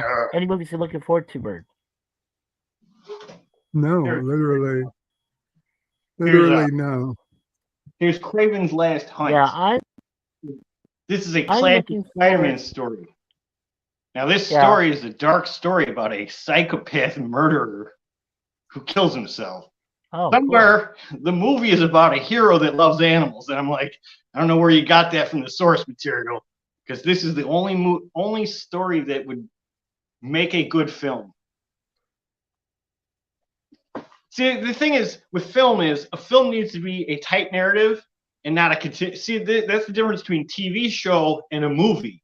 A movie is like a tight open close story, and a TV show expects me to keep following it. That's why some people watch movies, some people watch TV shows. There's a blur now.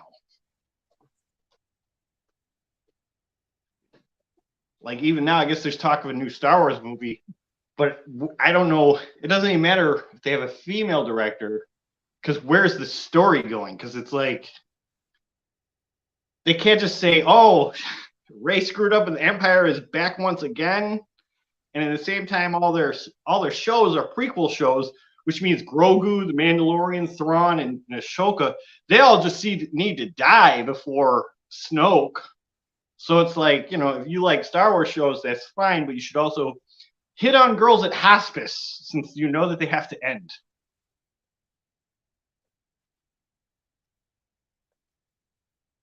I'm gonna scoot back.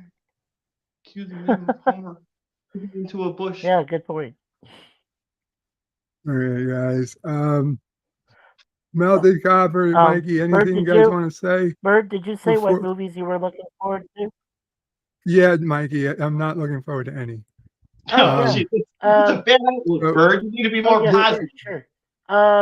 Do you guys want to Thank- say anything thank you, before Bird. we go? What I was gonna say, we got no. Yeah, No, I just appreciate I you was letting just me. gonna say, don't forget to always like and subscribe to Bird's channel, notifications. Also, I do A-Team review streams on Tuesday afternoons at 4 p.m. Eastern.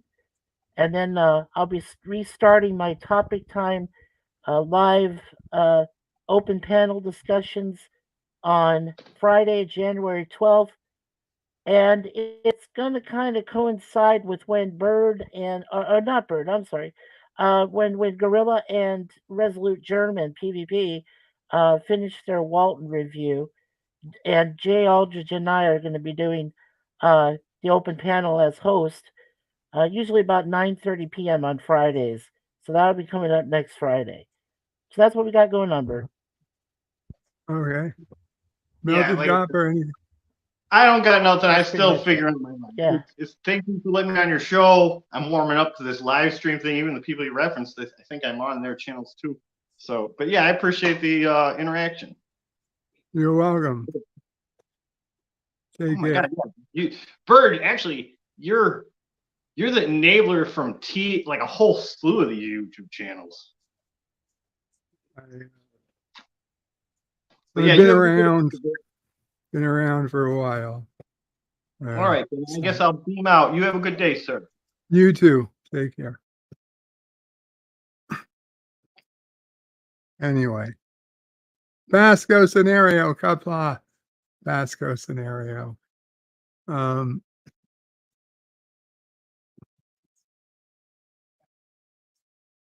Sorry to Mikey and Copper there, but you know, when I started the panel today, it was to allow people to poke the bird, to get a rant going, and I appreciate the time there with Darren and JP's. I needed a few minutes. I don't know, I wasn't in the mood to do an open panel stream like we've been doing. So yeah.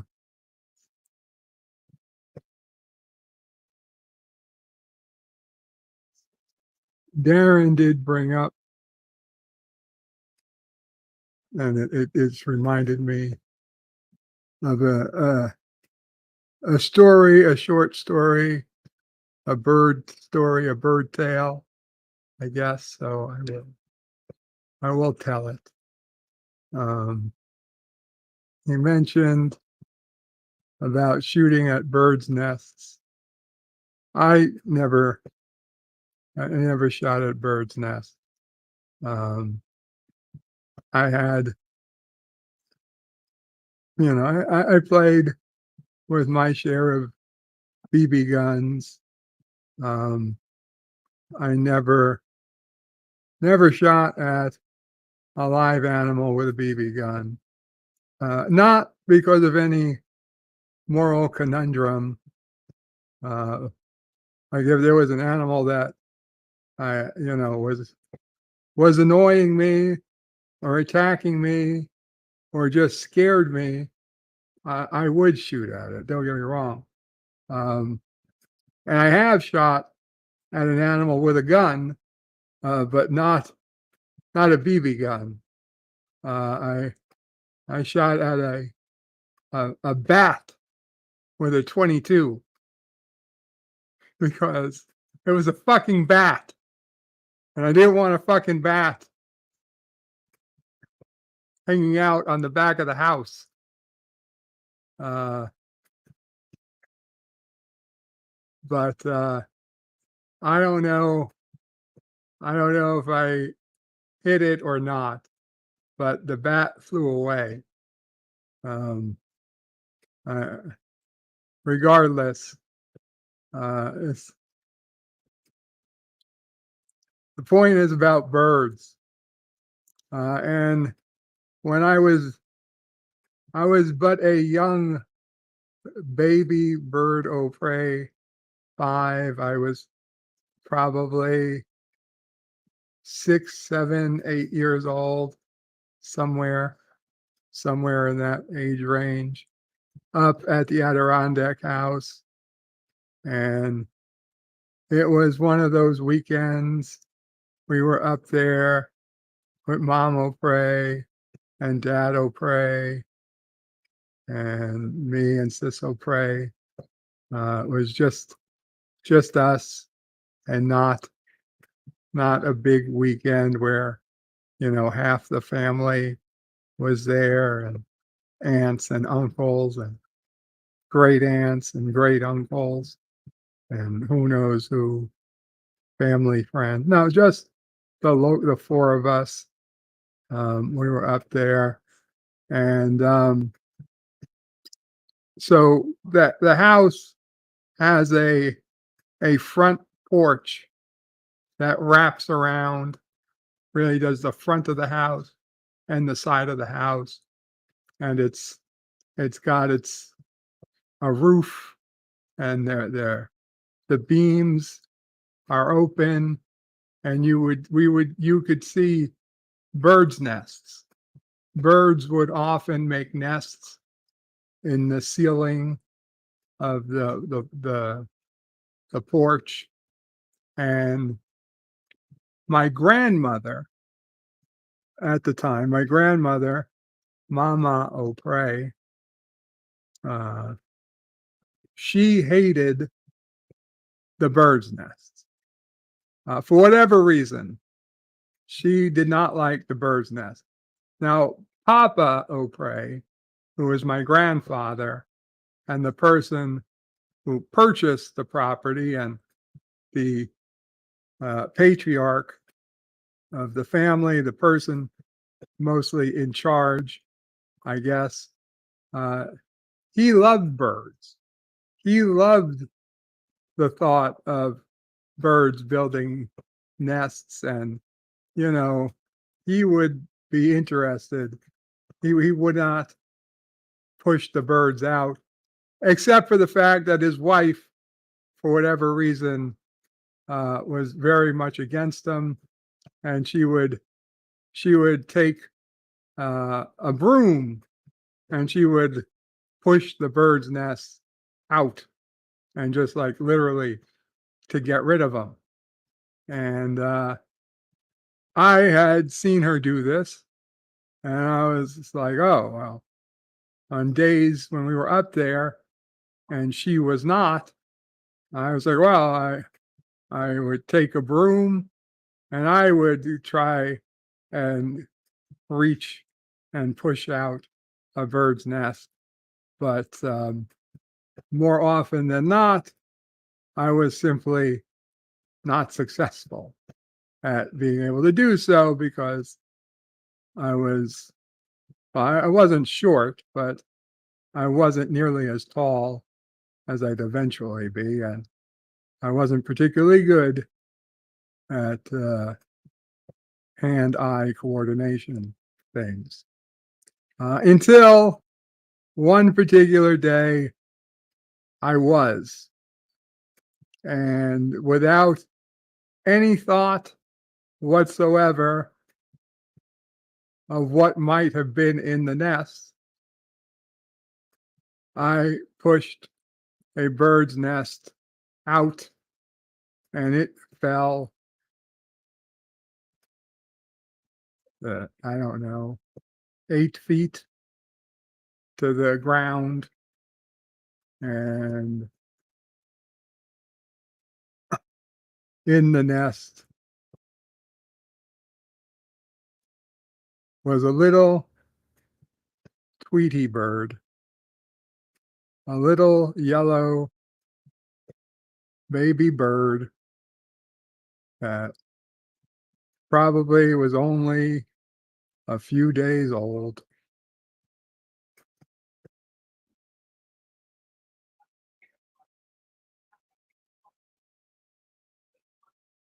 And I was not prepared. I didn't think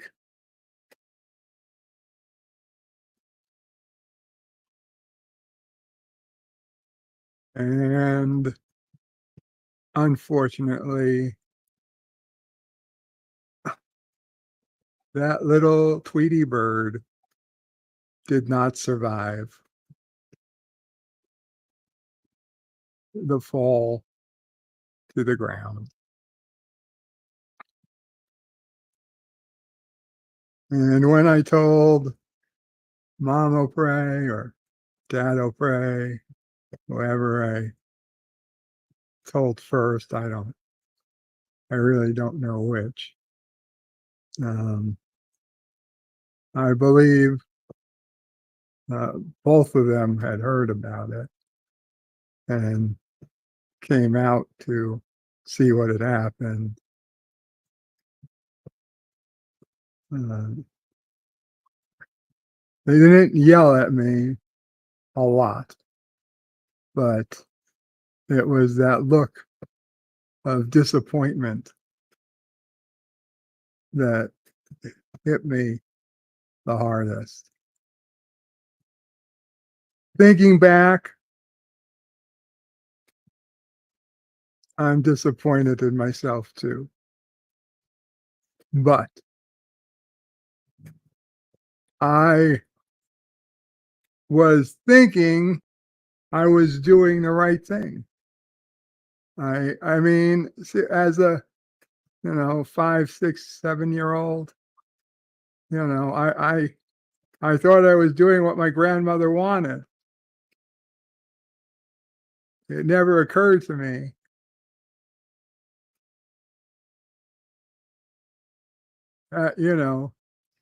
your grandmother could be wrong.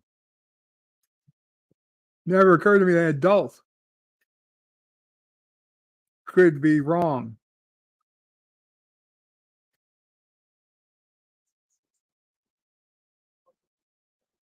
But I would say now, as much as I love my grandmother, and she lived many, many decades after she lived, she was probably, I don't know, probably in her 60s when this happened, and she lived well into her 90s.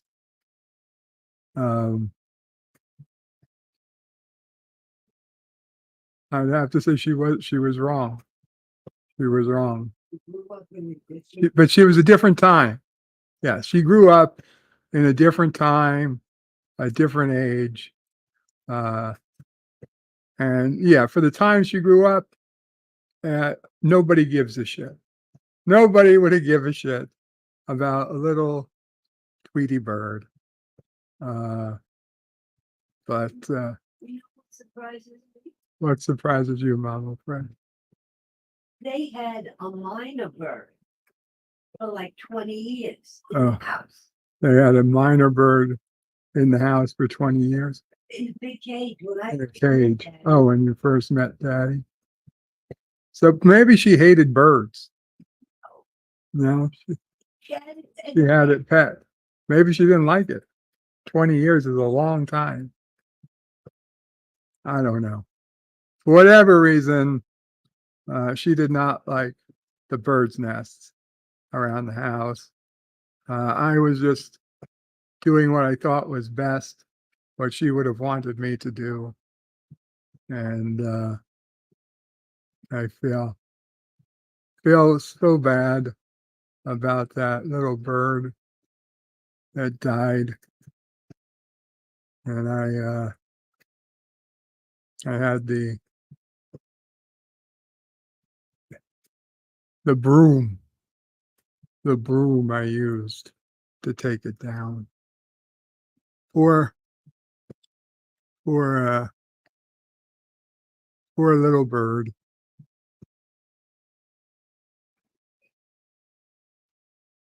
Anyway, um,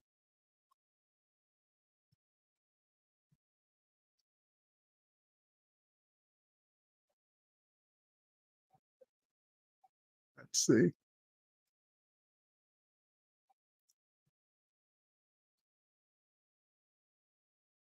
Stanley says bird insects with a magnifying glass. No, I didn't do that. I probably burned insects with a lighter, but I didn't do it a lot. If I did, I do. I There were some summers where I would kill caterpillars. But I'd kill caterpillars because I was allergic to them, and like it was me versus them. Um, yeah. Melted Copper made a few choices, but knowing now I wouldn't. It's called growing up. Exactly. There are definitely some choices I made that I wouldn't make again. Melted Copper hit a raccoon once by accident, maybe a dark moment when I felt I had to re-hit him to end up his life wasn't going to improve. Yeah, well, you do it for the best of reasons, the best of intentions. Mikey Sue's 4 says, my brother Phil and I built a mud moat once, one time in our backyard, and filled it with kerosene, setting it aflame. Lol, boy, did my dad punish us. Wow. Well, but you walked away. Melody Cobbs says, as a kid, we would delay grasshopper. We caught at would minimize their flight. Wow. See, that's the scariest thing when a child is in possession, has the ability to make life or death decisions. It's the scariest thing. That's why those Twilight Zone episodes, when the children are in charge, or the TOS episodes where the children are in charge, are the scariest. Melted Copper says someone shot a purple crackle with a BB, and we found it as kids. It was our pet for like 6 months. We used to hear stories as a kid of teenagers in the neighborhood shooting cats with BB guns. That was terrible. No, Stanley, we didn't nurse it back to life, and there was a happy ending. No, it was the sad ending. It flies to your window and still visits sometime. No, Stan.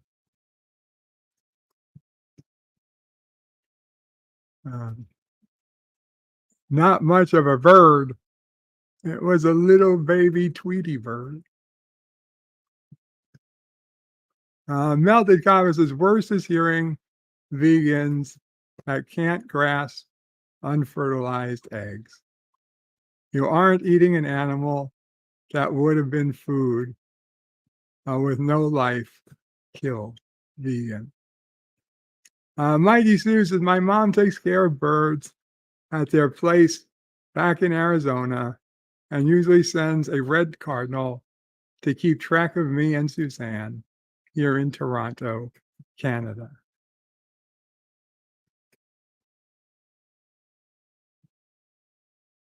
Melted Copper says, this, like vegans attack Bartem and Bailey and their 300 elephants that won't be poached or killed by lions, selling the species to many that seek snipes and one. Stanley's is just to say she didn't always call the black birds. Melted Copper says, I have a horde of wild feral cats. Stanley says they had a minor bird in the house for 20 years. Maybe she hated birds. Mikey Sue says, wow, ferals are hard to control. Stanley says maybe she didn't like it. 20 years is a long time. That's what I'm thinking. Melted Copper says, on screen, I reference my garden.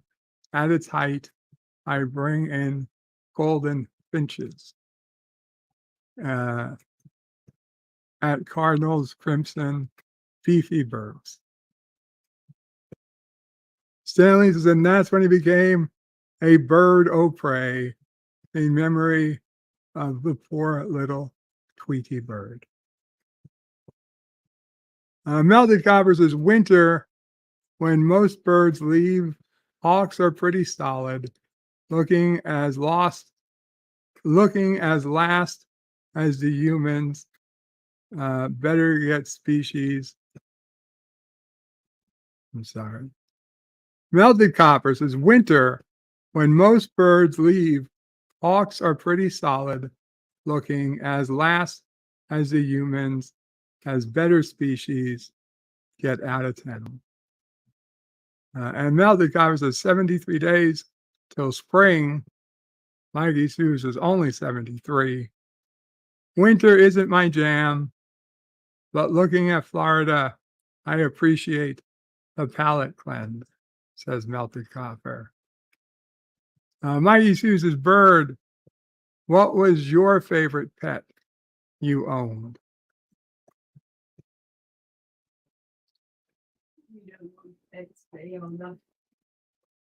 Yeah, I don't know. I don't know that I agree with saying that I owned, but I mean, as a kid, we had a dog. We had a beagle, my first beagle, and she was my first and foremost favorite pet. Although I did have a bird of my own. I had a parakeet. Not for very long, unfortunately. I don't know, maybe a year. Probably around a year it lasted. I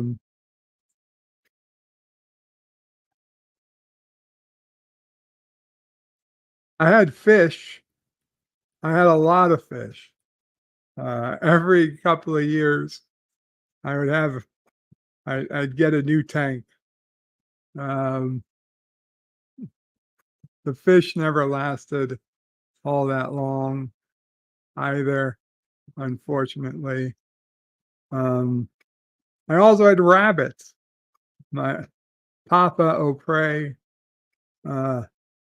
decided to get Sis O'Prey and I rabbits once. And Mom O'Prey and Dad were like, no. So the rabbits ended up staying at his house in Brooklyn until the rabbits started doing rabbit stuff and burrowing. And despite him putting in time to make this nice pen for them in his backyard, the rabbits would burrow under the fence and go out the other side of the street, and the neighbors on the other block would call him and say, your rabbits are loose in the street. And God knows, I can't imagine him chasing them down, but he did. He did it more than once, to the point that he even had the place to put the rabbits in the house. in the basement of his house for a while, and the rabbits would get out in the basement and start chase. You'd have to chase them around the basement of the house, and eventually he decided it was time to take the rabbits up to the Adirondacks, and he brought up their house. He had built a rabbit house, and unfortunately, the rabbits, we don't know. We don't definitively know that they lasted the season. They had half a shot. They had half a shot. But yeah, the rabbits were let loose in the Adirondacks, and never seen again, for sure.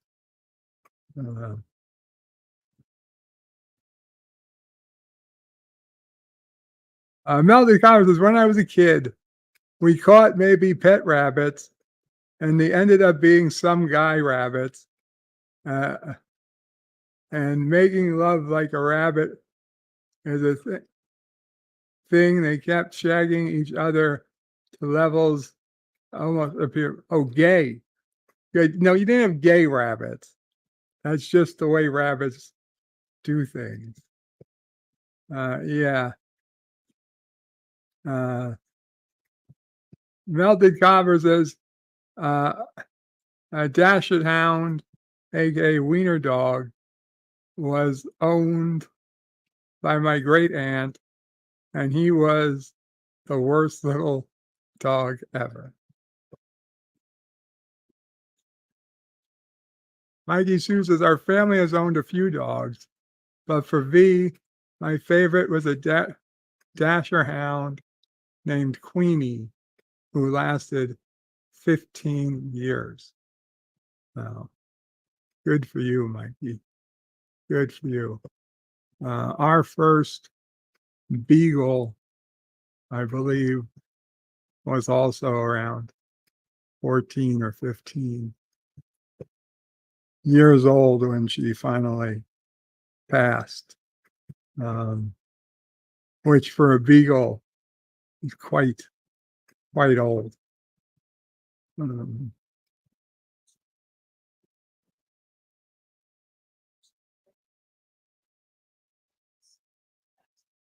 Anyway, yeah.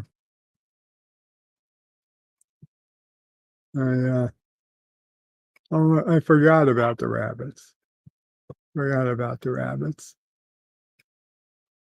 So I've had fish, dogs, rabbits, Morris. cat. Oh yeah, cat, fish, dog. All right, in order. Fish, dog, cat, bird, fish, dog, cat, bird, other fish. Trying to think. I mean, I had other animals related to fish, like a lobster once. But I would just consider that part of my fish tank system. So yeah, I think that's about it. And no, I did not eat the lobster. No, I did not eat the lobster.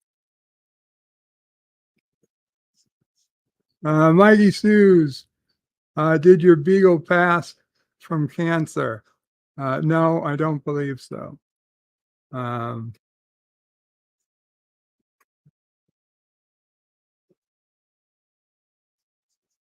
Queenie died from lesions. Now, I don't know if we ever got a cause of death on my first beagle. She did have to have her uterus removed at one point, but she lived for years after that. No, Resolute Germ says, damn, YouTube never notified me of the stream. It was a last minute stream, Resolute. I didn't have it. I didn't have it prepared, you know. I went live 10 minutes after setting it up.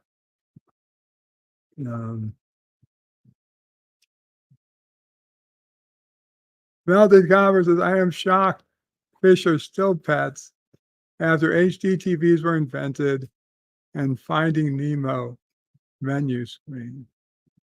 Melted Copper says, yeah, YouTube tells me of things I am not subscribed to more than actual subscriptions.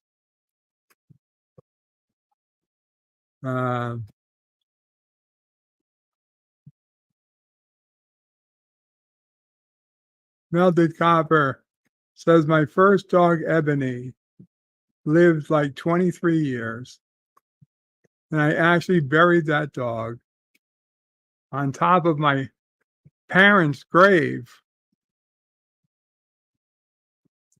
I don't know where things are like by you, Melted Copper, but I don't think we could find a cemetery here that would allow a dog to be buried in the same plot as a human being.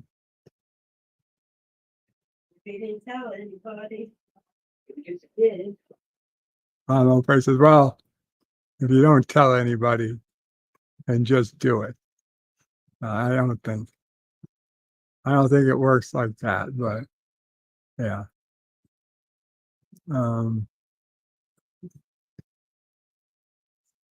I feel like there was something I wanted to talk about. Something connected to the timing. But of course, I can't think of it now. So anyway, guys, I think that's probably enough for today. Thank you for hanging out. Guess we'll call it a day. It's 5:30. I don't know. And check out, see if anything else is going on. I might hang out in the underground for a bit. And what's today? Saturday? Yeah. We should have, I believe there's a Jeopardy tonight. I'm not 100% sure. But if there is, I should be there for that. And yeah. So thank you for hanging out. Plow all. Bird out.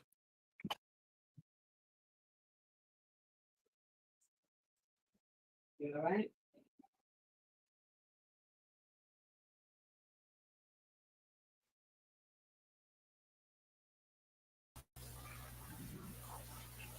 Hey, Captain. Hey, I was Oh, waiting till you ended. Oh, well, we didn't end. Do you want me to end? Okay, we'll end.